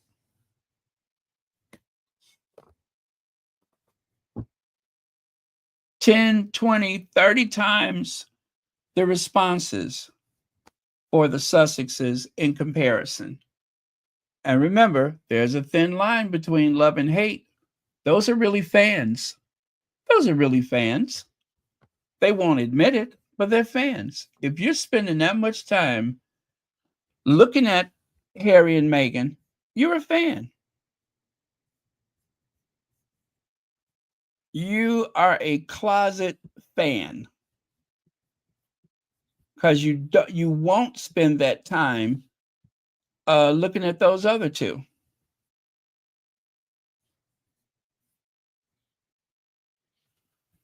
They're a mess. They are an absolute mess. I don't know what they're on, what they're taking, what they're using, or what they're treating them with.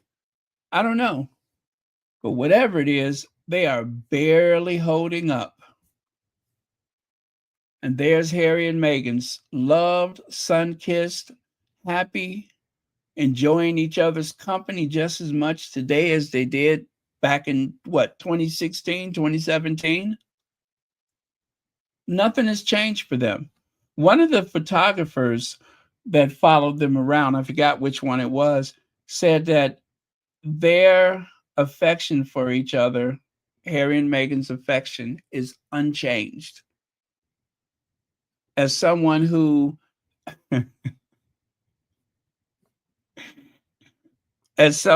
followed them around and photographed them, they stated that the Sussex's affection for one another is virtually unchanged. So, anyway, folks, I am done. I don't think I have anything else after that, but thank you for letting me get that off of my chest because you know what? And I did promise I would see if I could find anything, any other videos for Harry.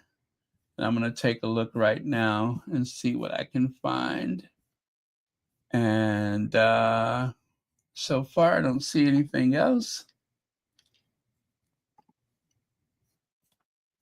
Anyway, you guys, make sure you pray for Elaine Parker. She is under the weather, and she is squatty day one. So we want to have her back healthy, safe, and sound. So please send out your prayers for Elaine Parker. Also, was someone else who was not feeling well yesterday. And make sure you send your prayers out for Jerry White, who has been unable to join us in the chat, but she listens every day. And also Dorothy Ross.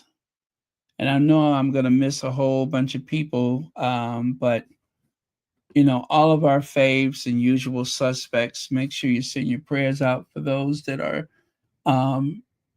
trying to heal or in the process of preparing for surgery and such.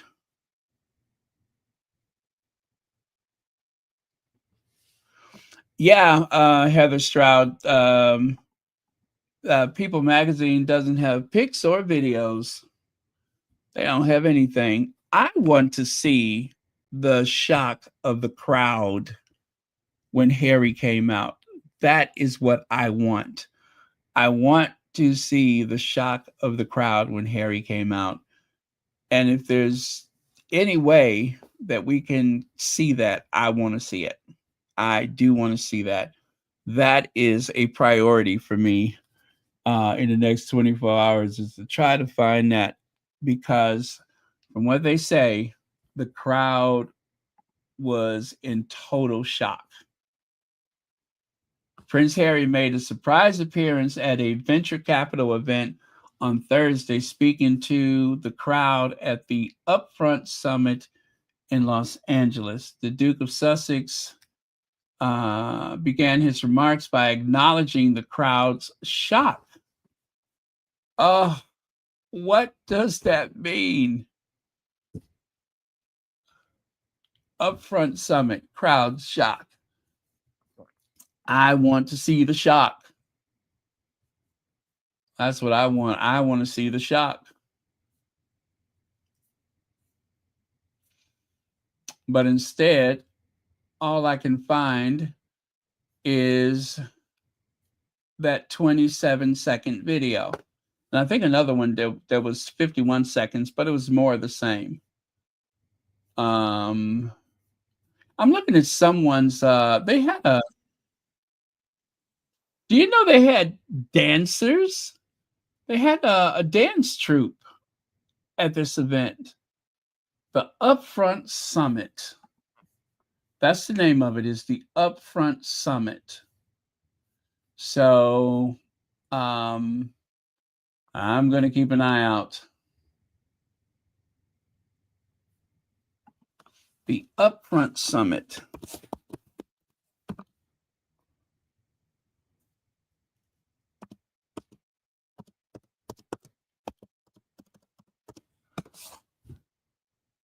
Hey, wasn't there a candy bar called Summit? Right? Wasn't there a candy bar called Summit? I think I remember that from my youth.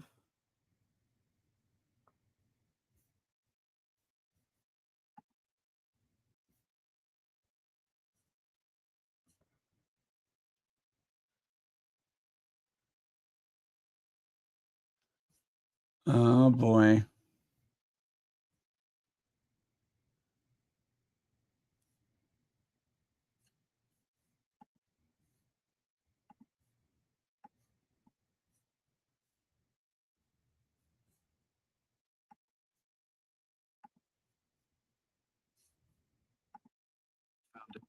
service is too inevitably drawn into political divide. Stay tuned, squaddies, and let's dive in.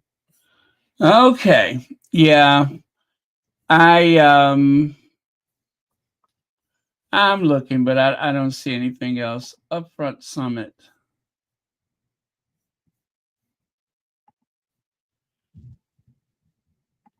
This one is from 2024.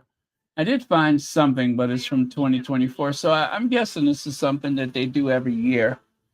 And Lady Gaga spoke at the Upfront Summit back in 2024. So they do have a lot of,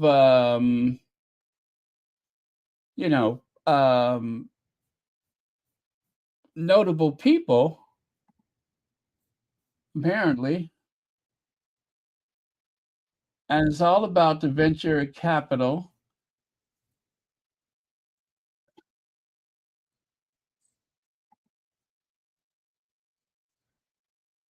Yeah. So I guess, yeah, I this is the first I've ever heard of it.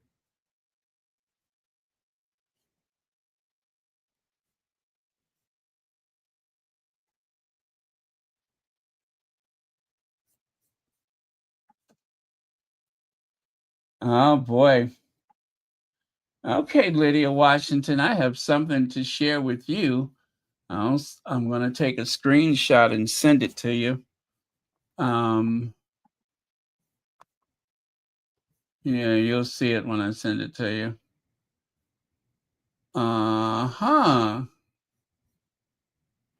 Looks like this just started a couple of days ago, too.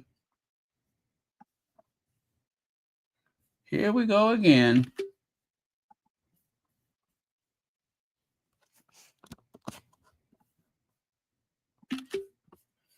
Okay. Yeah, I'll share it with you. So yeah, you guys, I'm done. Have a good night or have a good morning. Feel free to leave your last comments. I'll take a look at them. And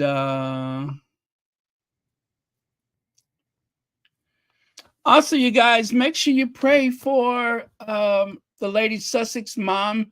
Remember, I think she had a fall a couple of weeks ago. And Lady Sussex may be listening to us right now. So it's kind of like we're her little helpers. Yeah, we're there with her while because she is a night person too. So I'm pretty sure she's up right now.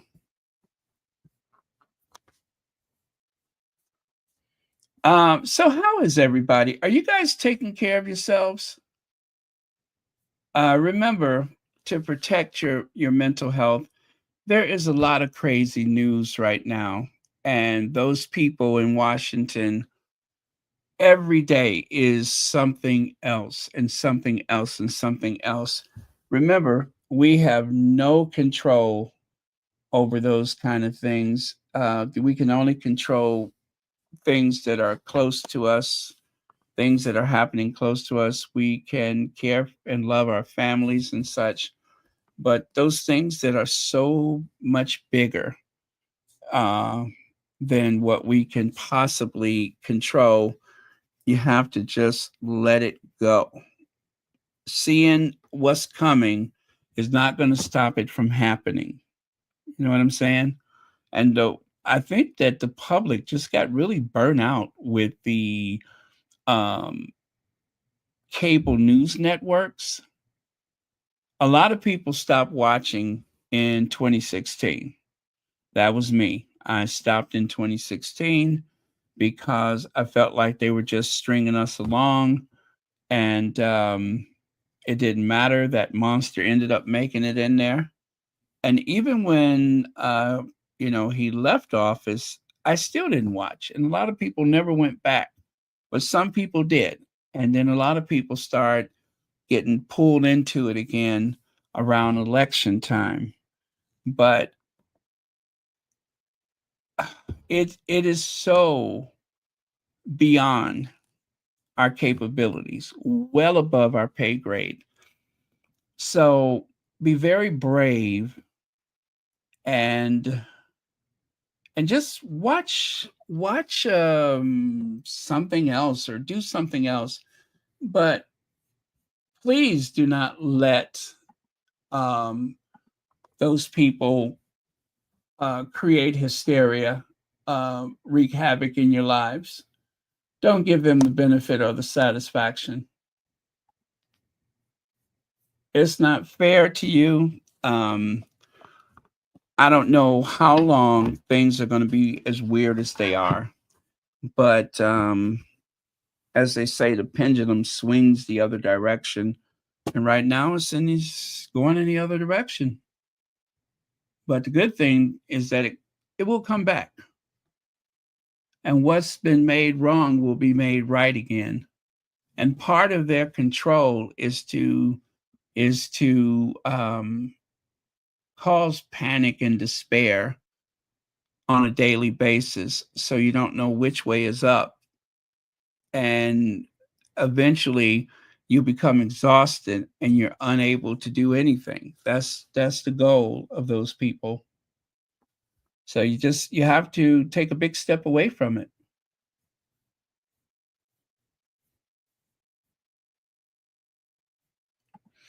Oh yeah, Keir Starmer was. I saw that. Yeah, and looking at these world leaders being humiliated by going to kiss the Godfather's ring, it's so sad. It really is. It's so pathetic, and yet they do it. Do you remember back in 2016? Well, it was 2017 when that monster took office. And all of those people, including what's that comedian's name? Um, Family Feud. All of those people went to the Trump Tower. Gayle King went to the Trump Tower. And that's exactly what's happening right now, is that they consider this reelection a mandate, which, you guys, I think he only won by 1.5%. It was not a mandate. And as I've said to so many people, that red map that they show you, that is all psychological. They're playing with your minds. Most people don't live in those spaces. There are no people in those spaces. Most people live on the coast. Most of the Democrat voters, which, by the way, there's a majority, but because of the Electoral College, they're able to make the big red map that is designed to confuse you and to demoralize you. Pay no attention to that. Pay no attention to that. Steve Harvey, thank you very much. Steve Harvey. I think I made a meme at the time, didn't I? Did I not make a meme? Let me see if I can find it. I think I made a meme of Steve Harvey.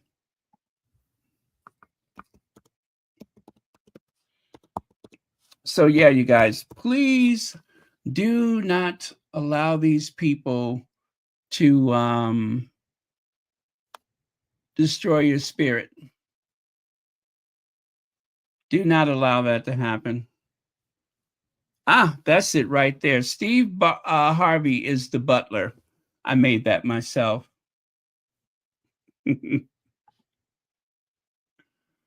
Oh, and I think there was another. Let me see if I can find it.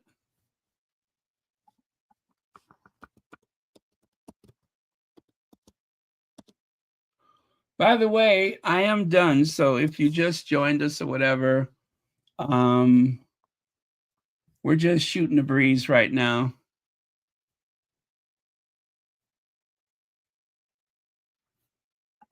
Oh yeah. You know what? I think this one is better. I think this one is better. There you go. Steve Harvey's new White House. I'm sorry, Steve Harvey's new position at the White House. There you go.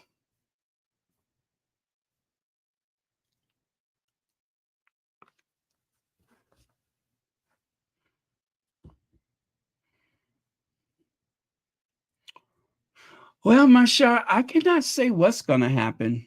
I can't say what's going to happen. I don't know what to expect, but I'm just not going to.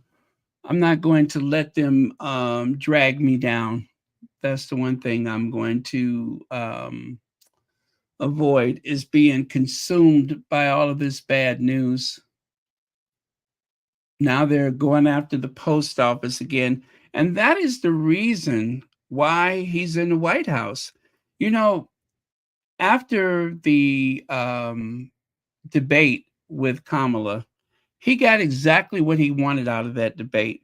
When he was saying that they're eating cats and dogs and everything, that was to make sure that he was the topic of the conversation the next day, and that nobody was speaking about how well Kamala Harris did.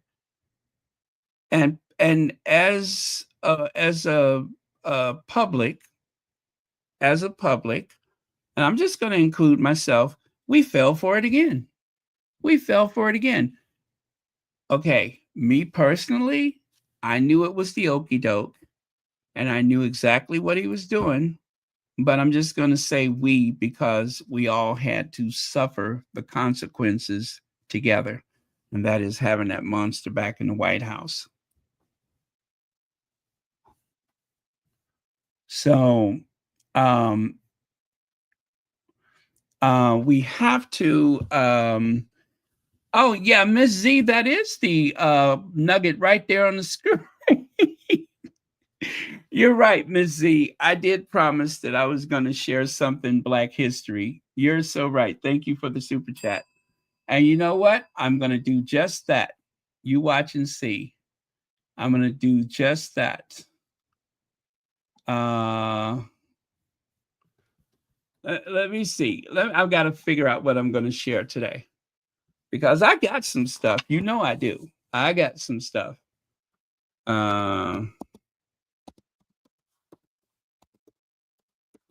I'm just trying to find something that's interesting and exciting, and maybe no one else has ever heard about it. So give me just a second to think about that. Well, let me see. Okay.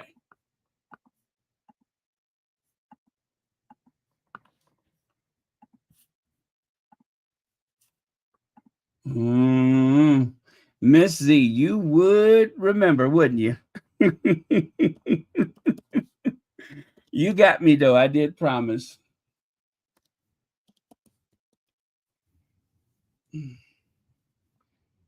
Let me see here.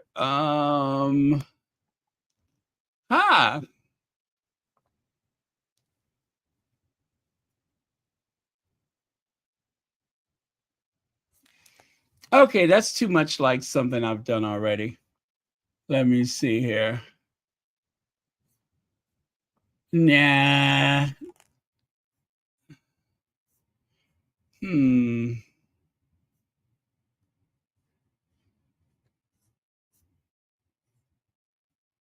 Okay.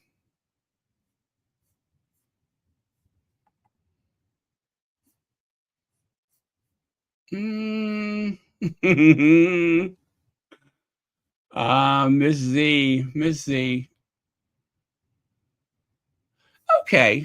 Okay, I could do this one. No, that's not exciting, and I talked about it before.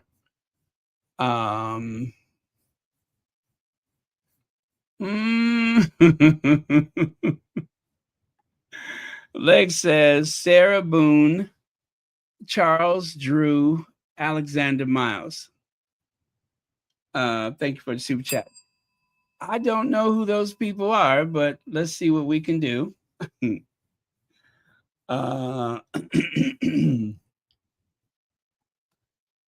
Sarah Boone, Charles Drew, Alexander Miles.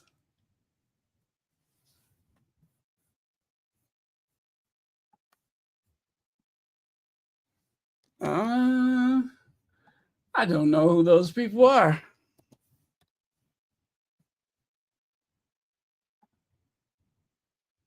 Okay. Yes, I like that one. I like that one, Sarah Boone. I'm gonna go with that one. Oh, you know what? I'm sorry. I thought it was someone else. Okay, okay. It was somebody I meant to talk about. Not her though. Not her. Um, Something a little more contemporary.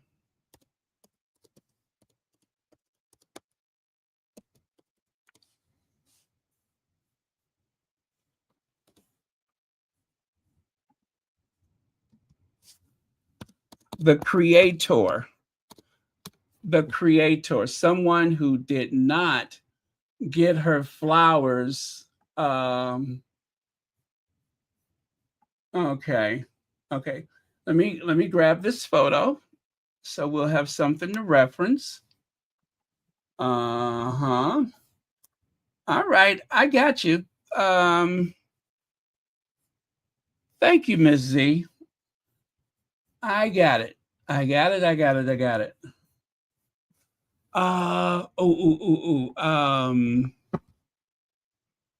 Mm-mm-mm. Okay.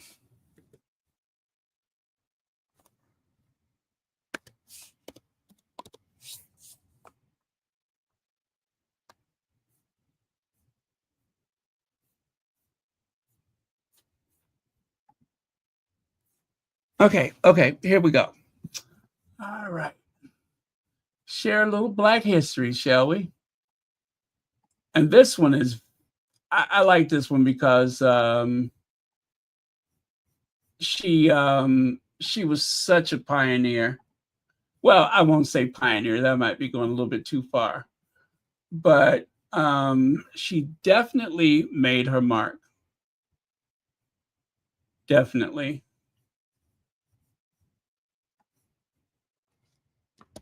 Okay. Let me grab that and we're off to the races.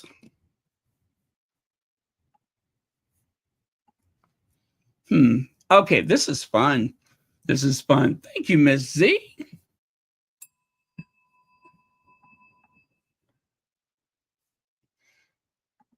Right, remove that. Get rid of that. Get rid of that. And we'll do some Black history.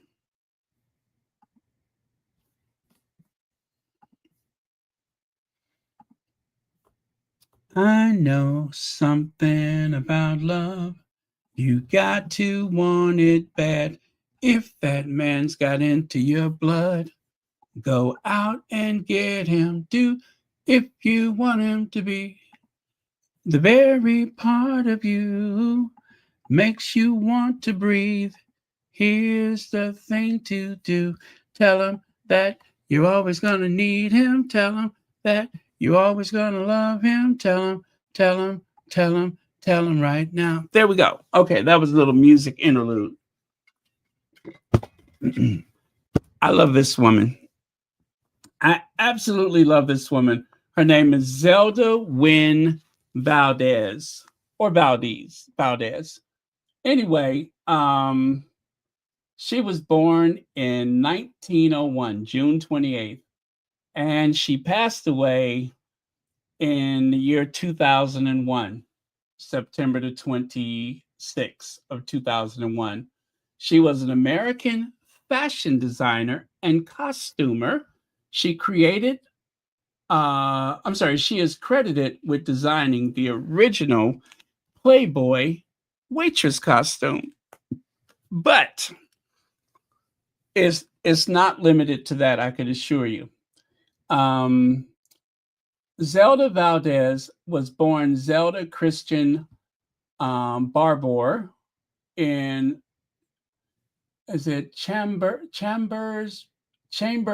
Chambersburg, Pennsylvania, and grew up in Charlotte, North Carolina. She trained as a classic pianist at a Catholic Conservatory of Music in the early 1920s. Valdez started to work in the tailoring shop of her uncle in White Plains, New York. Around the same time, Valdez began working as a stock girl in a high-end boutique. Eventually, she worked her way up to selling and making alterations, becoming the shop's first Black sales clerk and tailor. Looking back, Valdez said it was a pleasant time, but the idea was to see what I could do. Despite the struggle she experienced in her early career in the alteration industry, Valdez and her sister Chaz Valdez opened the first African American owned Manhattan boutique in 1948. Okay, 1948, the first African American owned boutique. How's that? Let me see. Zelda Wynn Valdez was the eldest of 7 children who grew up in a small rural town called Chambersburg, Pennsylvania. Both her parents, James W. Barbour and Blanche M. Barbour, were working class citizens. Her father was a cook in a Pennsylvania railroad on the Pennsylvania Railroad, while her mother was a homemaker. In 1923, she graduated from Chambersburg High School, in which she studied business while also attending the Catholic Music School in Pennsylvania, where she learned to play the piano. She also learned how to sew from her grandmother, and her grandmother's dressmaker at the time. She would go on to utilize her sewing skills at her uncle's tailoring shop in White Plains, New York in 1923. Very impressive. So, beginning in 1935, she had her own dressmaking business in White Plains, New York. She eventually oversaw ladies' alterations and development of her own dressmaking clients. In 1948, Valdez opened Zelda Wynn, her designs and dressmaking studio on Broadway, in what is now Washington Heights, on Broadway and West 158th Street. Sounds like Harlem to me. What is now Washington Heights? Valdez said that her shop was the first Black-owned business on Broadway. She sold her dresses to movie stars Dorothy Dandridge, opera diva Jessie Norman, and singer Gladys Knight. Valdez also dressed the entire bridal party for the 1948 wedding of Marie Ellington, aka Marie Cole, and Nat King Cole. Additional celebrity clients include Josephine Baker, Mae West, Ella Fitzgerald, Eartha Kitt, and Marian Anderson. Constance Bennett, Diane Carroll, Ruby Dee, Aretha Franklin. God, I hope she didn't put Aretha Franklin in those spaghetti straps. Now, if she was the one who told Aretha that it was okay to wear spaghetti straps, I think that is going to tarnish her memory, right?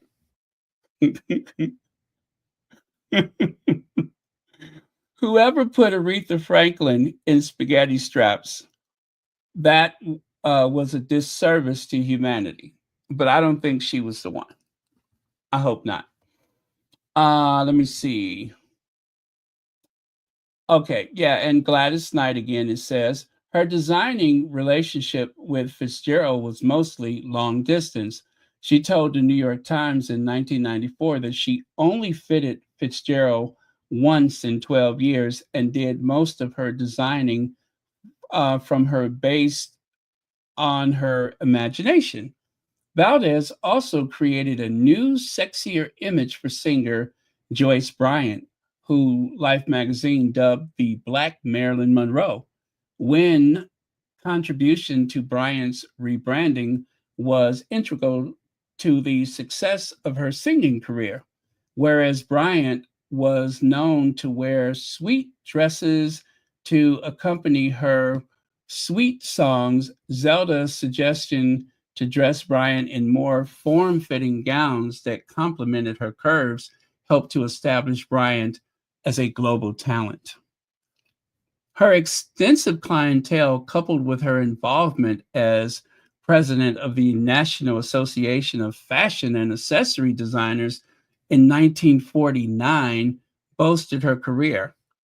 Wow, 1949? 1949, and she was the president of the National Association of Fashion and Accessory Designers. That is incredible. The organization, jointly founded by Mary McLeod Bethune, was made up of Black designers who were dedicated to proving opportunities for networking, professional development, and funding young designers and their endeavors. There was also a focus on bridging the divide between Black fashion world and the mainstream fashion industry. And in the 1950s, she moved Chez Zelda to 151st and 151 57th Street. That's Midtown, right? 151 57th Street. Yeah, so 57th Street, I'm thinking that puts her in Midtown. Oh, you know what? Guess what it says? In Midtown. It says so on the next sentence, in Midtown. She had a staff of 9 dressmakers and charged almost $1,000 per couture gown. Overall, Wynn was widely known to create dresses that accentuated curves whilst delivering a look of powerful femininity. You know what? I wonder if she had a secret client in the royal family. You know, I wonder if, because they said she was an innovator, right? I wonder if she was the first one who put Edwina in that bespoke maxi military coat. Huh? That floor-length military coat. No one else in the British military has a coat that literally sweeps the ground other than Prince Edward. So he may have been a secret client. He may have. I'm just saying, it's not beyond the realm of possibility that he might have, hopped over on the Concorde and went and got something made. I'm just saying.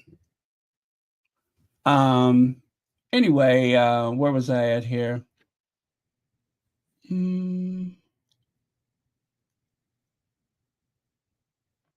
Yeah, Shea Zelda's overall win was widely known to create dresses. Okay, I did that already.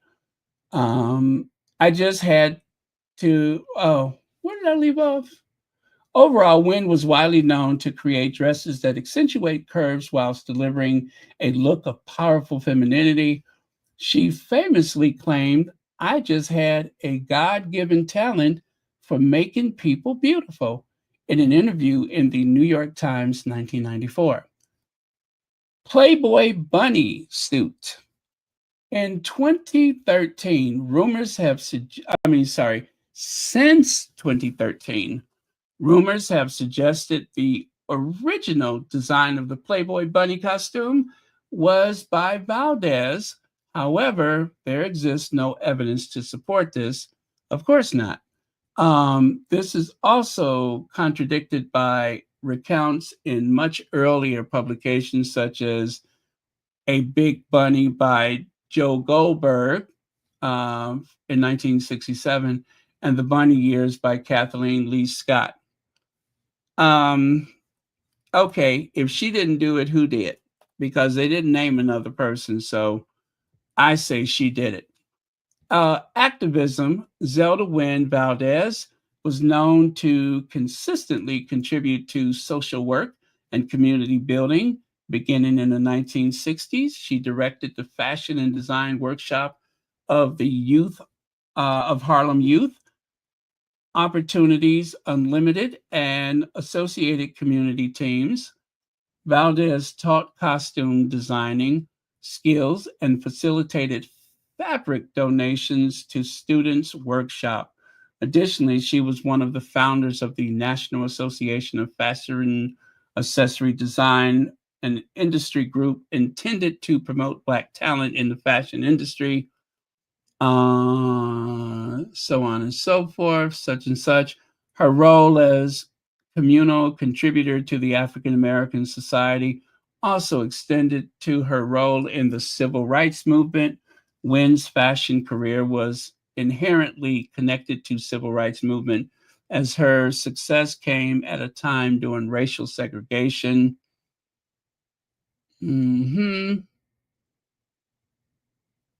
Oh, the Dance Theater of Harlem. In 1970, Arthur Mitchell asked Valdez to design costumes for the new company, the Dance Theater of Harlem. So she did that. And wow, and later career, it's almost done. Later career in 1970, Arthur Mitchell, but continued to work with the Dance Theater of Harlem until her death in 2001. At age 100? Did she live to be 100? Yeah. 1901, 2001. Wow, she was 100 years old when she died. Yeah, so she retired, but she continued to work for the Dance Theater in Harlem. She closed her business back in 1989. So there you go, you guys. That is a bit of Black history. Thank you for allowing me to share that. But yeah, I've always been kind of fascinated by her because of all of those people that she worked with. And of course, because she opened up a shop in Midtown at a time when, African Americans just didn't do that kind of thing. But there's a lot of history in American fashion and African American women. But yeah, if she had gone to Hollywood, I am pretty sure, Hollywood probably wouldn't appreciate her. Let me take that back.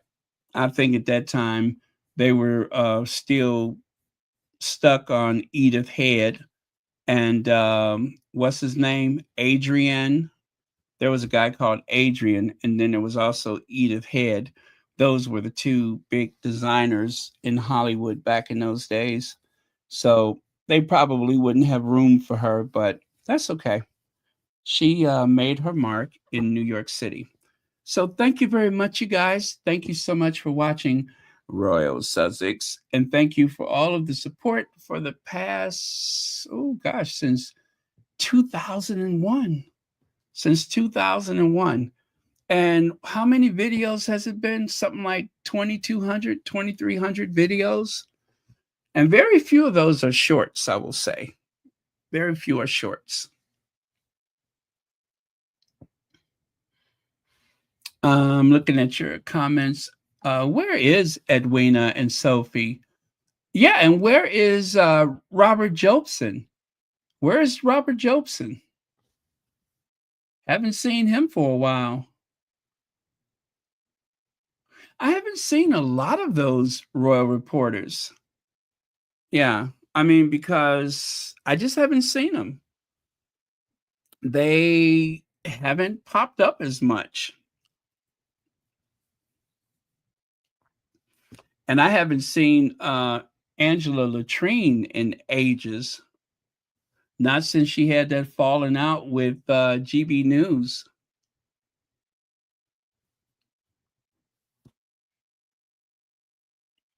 Everyone, make sure you thank Miss Z, because I was totally going to slip out of here without sharing anything, but Miss Z was not going to hear of it.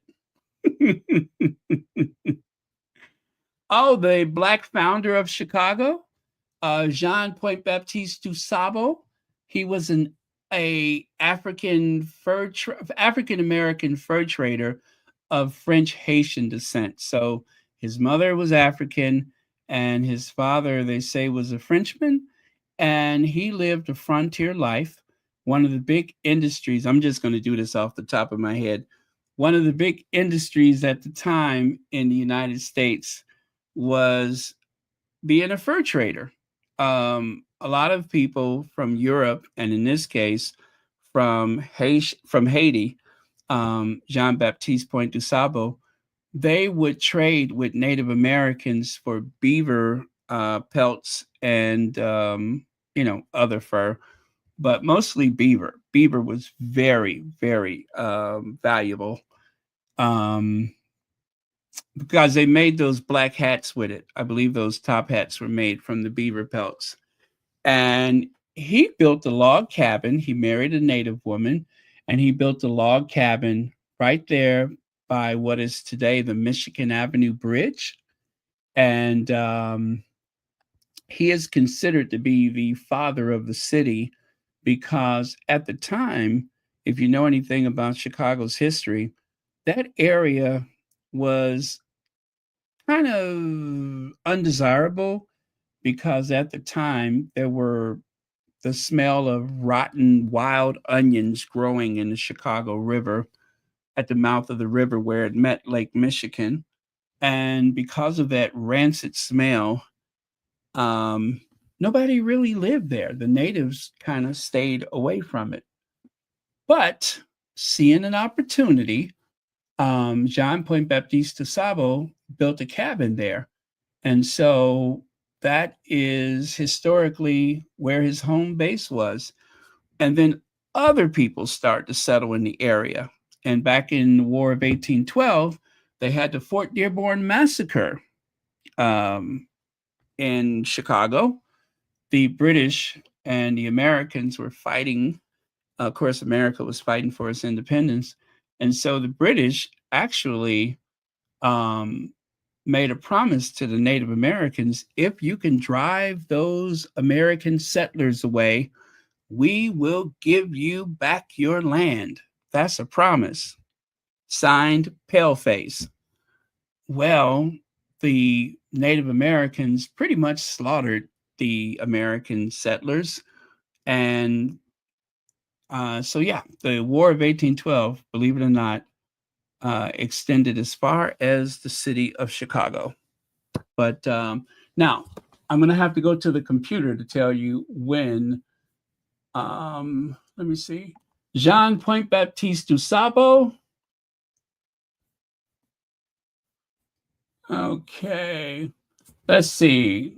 Considered the founder of Chicago, du Sabo is simply the shortened version of his full name, Jean Point Baptiste du Sabo. What year was he born? So what I'm trying to figure out is what year was he born? Born in 1750, and he died in 1818, which is interesting because 1818 was the year that Illinois became a state. And by the year 1833, Chicago became incorporated. Chicago was founded as a city. That's when they first referred to it as the city of Chicago, which really was a little town. But that was 1833. And by 1837, the city of Chicago became incorporated as a formal city, which means a corporation council, meaning aldermen, city hall, and such, and the president of the city council, also known as the mayor of Chicago. And that was March the 4th, 1837. So yes, Chicago's birthday is in just a few days, March the 4th, 1837, which also used to be inauguration day for the president of the United States. They used to do the inaugurations on March the 4th. So yeah, that is when he was born.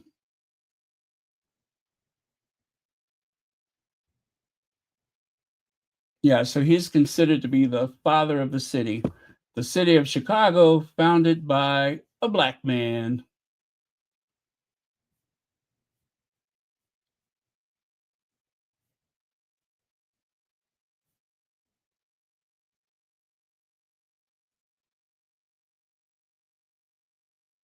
Okay.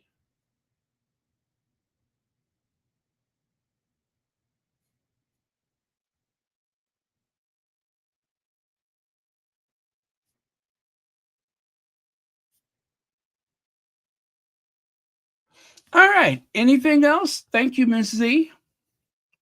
Thank you for allowing me to share a little history of the Windy City.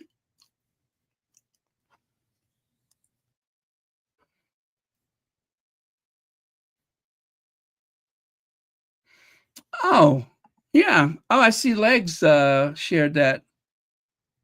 Jean Jean, I thought it was Jean Baptiste Point. Oh, you're right. It is Jean Baptiste Point de Savo. I was saying it wrong. Okay, I'm looking at your comments here.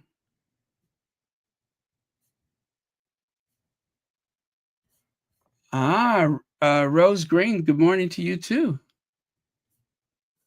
Thank you so much for being here.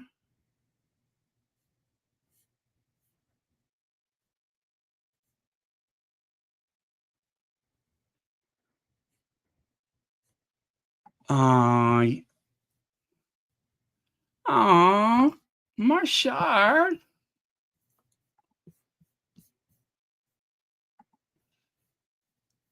Yeah, well, I Roberta Flack, she has such a beautiful voice.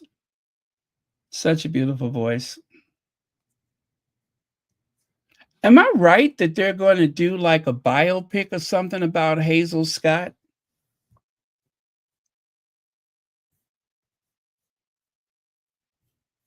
I think they're going to do a biopic about Hazel Scott. Gosh, she was blackballed, I think. They kind of ruined her career. And she challenged, I think she went to Congress to challenge them on this notion that, that she was a communist, but they had already decided that they were going to ruin her life anyway. There you go, right there. Zelda Wynn, the black fashion designer, seamstress fashion designer, that was the labels that she would sew into her gowns and other designs. Zelda Wynn, New York, New York. 151, was it East 57th Street? West 57th Street? Anyway, 151 57th Street. Come on, Zelda, come through, come through. Now that makes me proud. That really makes me proud. I'm really enjoying the different articles and stories and such that I'm reading about Black inventors, engineers, and such, and that there's so many Black people that have taken out patents or what am I saying? Patents. Yeah, patents. There's a lot of Black people that are patent holders, which is great.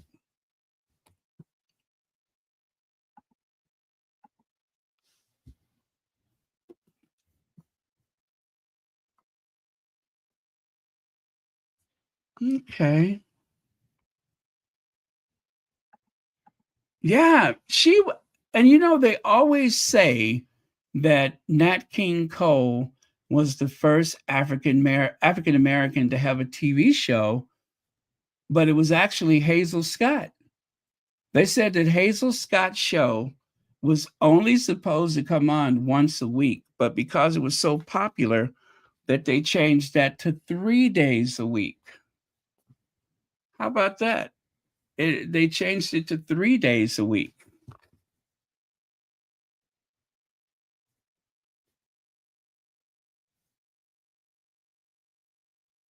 So I like that.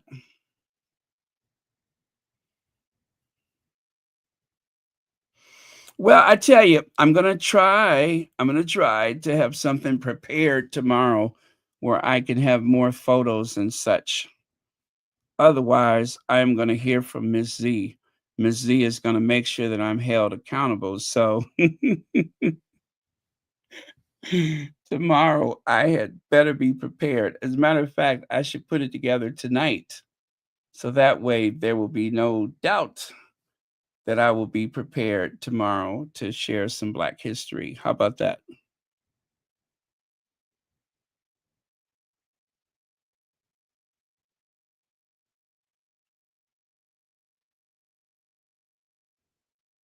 Okay, are we good, you guys?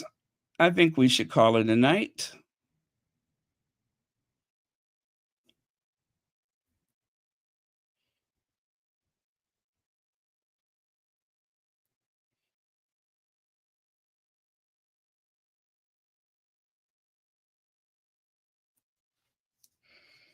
Mm. Okay, Lydia, I'm trying to send you something. If you're still awake, I'm trying to send you something. Trying to figure out how to do this.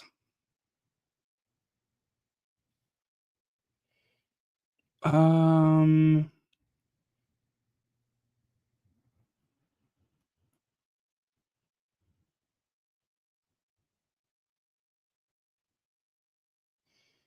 Let me see.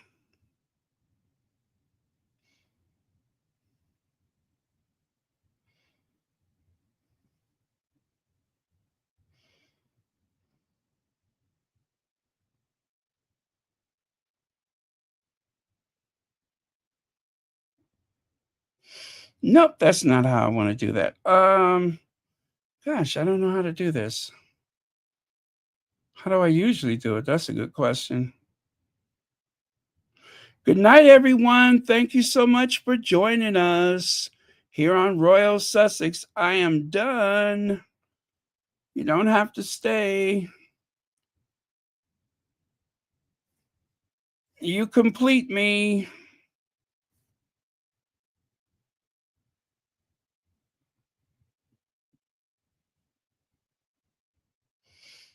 Okay, I think I could do it like this.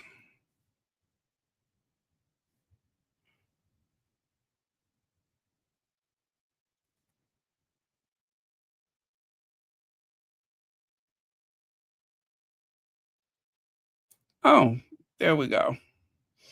All right. The People's Duchess is in the house. Hey, People's Duchess. Wow, is Facts and 2 Cents on? I think Facts and 2 Cents is on.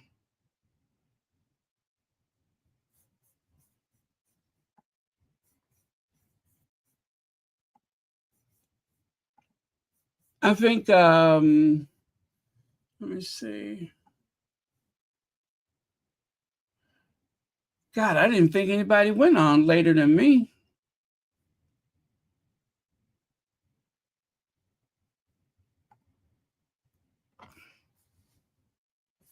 Let me see. What is Petal up to?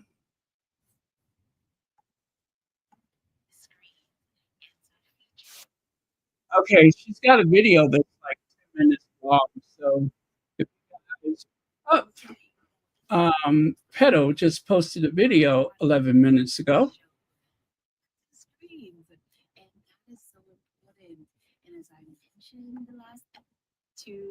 And she's talking about the preview from Meghan today. So just so you know, there's a video from Meghan from Petal today, right now.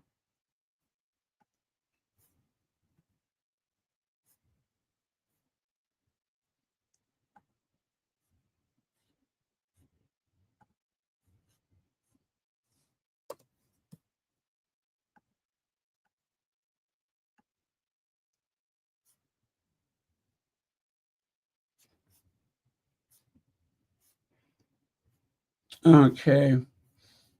And I am looking Right now, I'm looking to see if I see any more of Harry's surprise appearance. That's what I'm doing.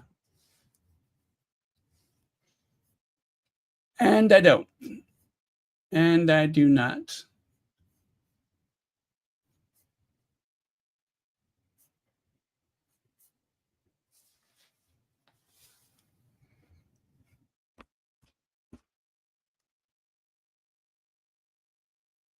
And Jay, thank you. Good morning to you too.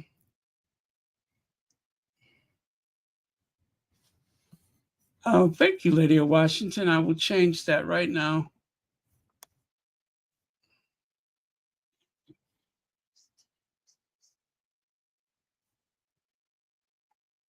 Okay, I'm putting the link for Pedo Facts and 2 Cents at the top of the chat.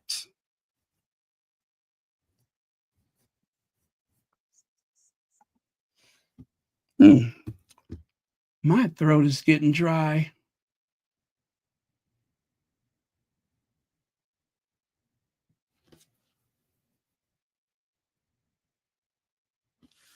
Oh, what's going on? Oh, no. Oh, no, absolutely.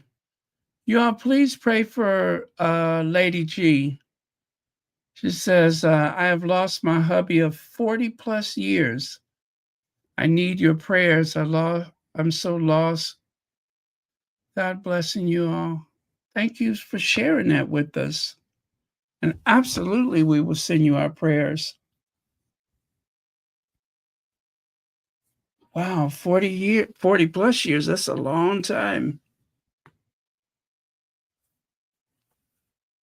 That is a long time.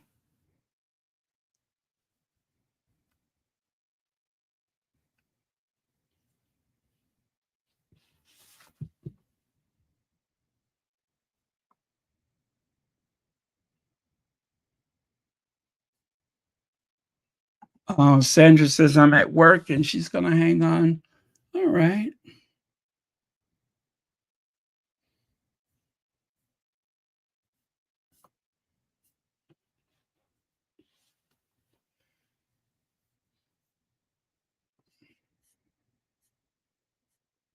We shall overcome. We shall overcome. I'm glad I went grocery shopping today. I'm glad I went grocery shopping because y'all know tomorrow is Black Friday. Or should I say today? Today, tomorrow? Black Friday.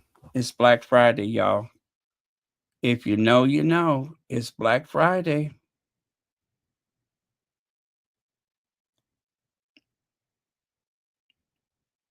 It's Black Friday. If you know, you know.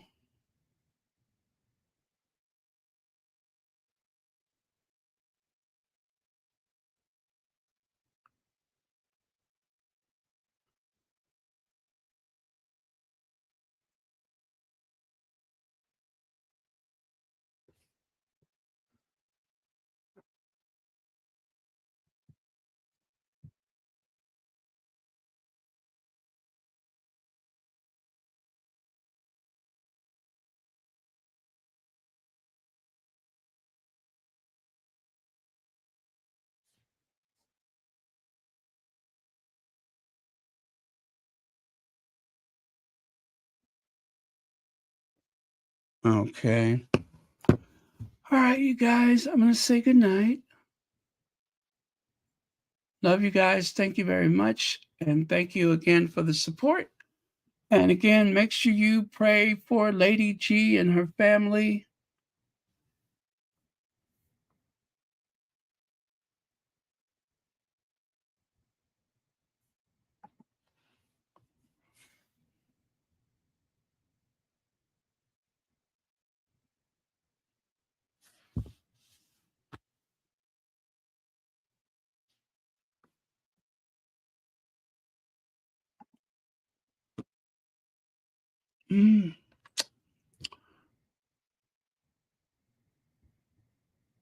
I think I'm going to put a pot on to boil. My lips are so dry.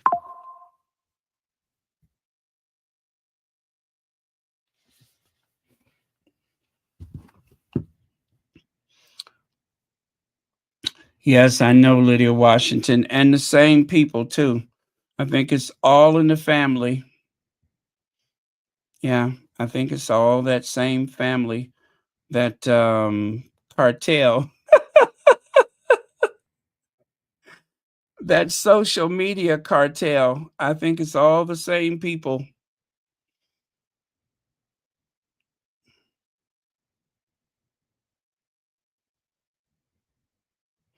Yep, it's that social media cartel.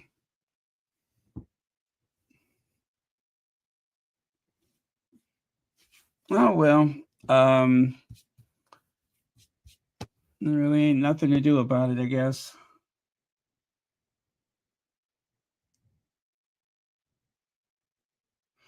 Oh, Sandra, I'm glad that we can keep you company.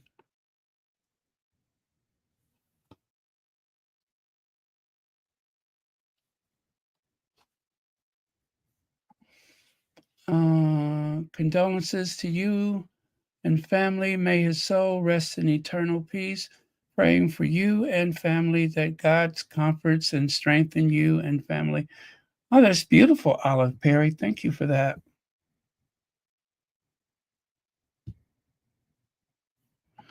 Oh, it's so easy, Marshar. I just bought some more today.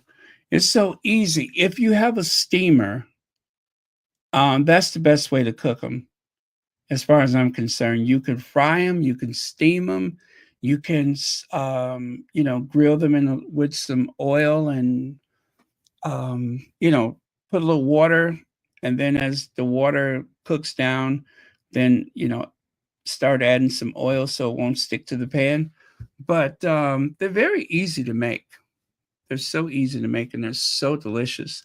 I mean, basically, they're dumplings, right?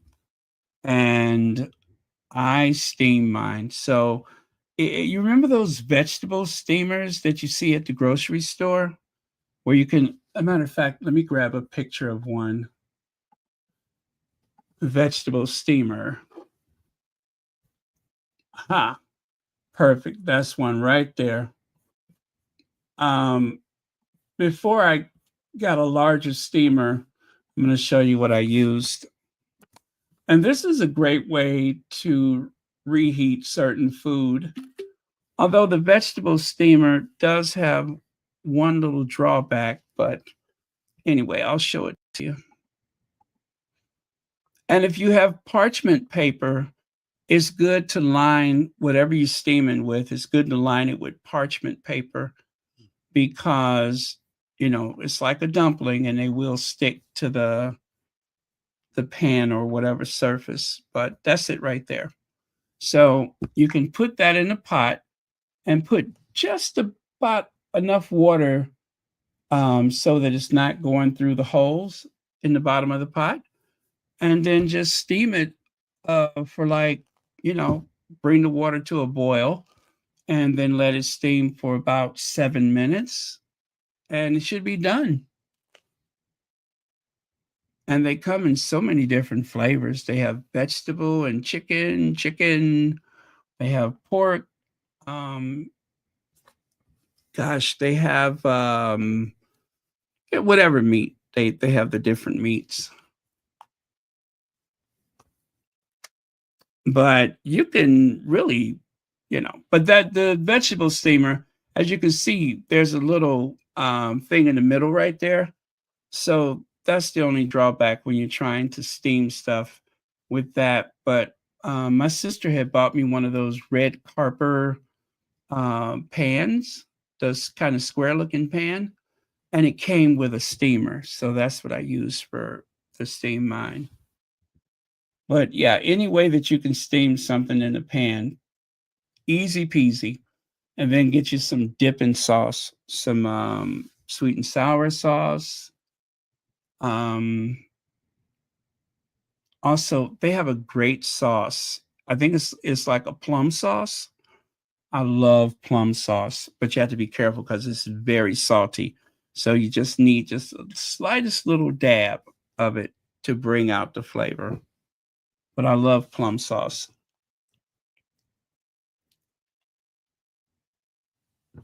And if you're near a Trader Joe's has the pot stickers. Otherwise, at any of the Asian supermarkets, the Chinese supermarkets, they should have them. But I usually get mine from Trader Joe's.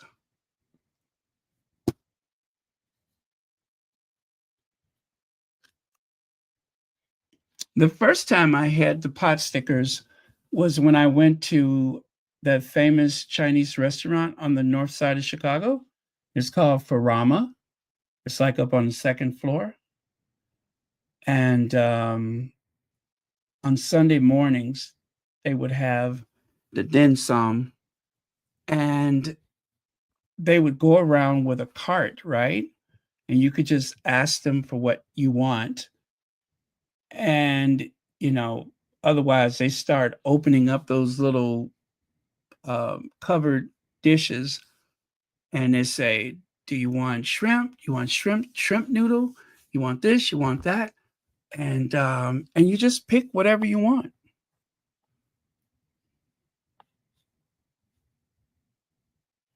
Oh, by the way, I hate to bring down the mood, but you guys, it is the 28th of February. Guess what day this is?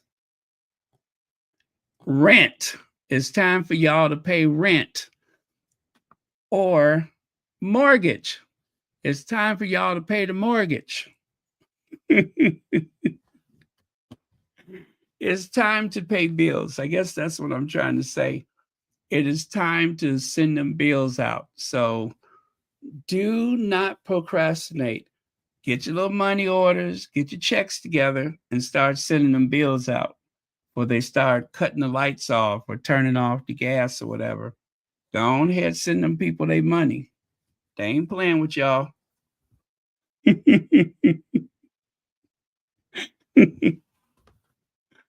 Yeah, y'all better send them people that money. They ain't playing. It is 2024 and they want their money.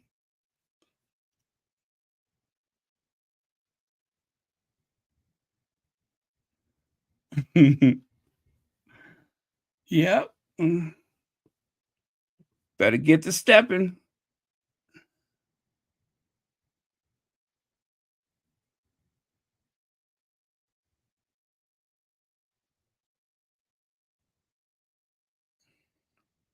Yeah, there you go, Marsha. That's what they call it. I'm glad I got my groceries already. So I'm not ordering anything offline tomorrow.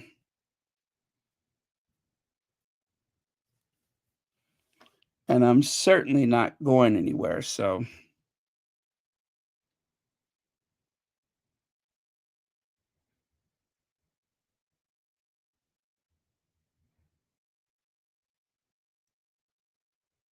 oh, 3 hours. Good night, y'all. It's been 3 hours. Good night.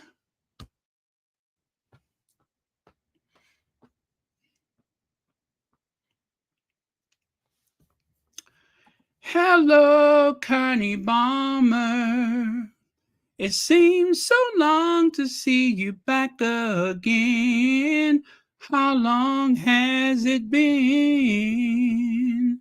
It seems like a mighty long time. Shoo-bop, shoo-bop, shoo-bop, my baby, ooh. It seems like a mighty long time. Dun, dun, dun, dun. Oh, my, baby. I love that song. Shabop, shabop, my baby. Shabop, shabop. Whoa.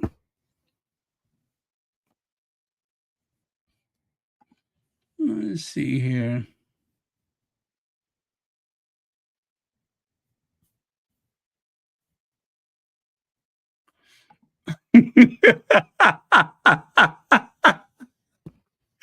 Yeah, you're right, because it'll be at 4 hours before I finally throw in the towel. Okay. And I heard him exclaim as he drove out of sight. Y'all get them rent checks out, and to all a good night.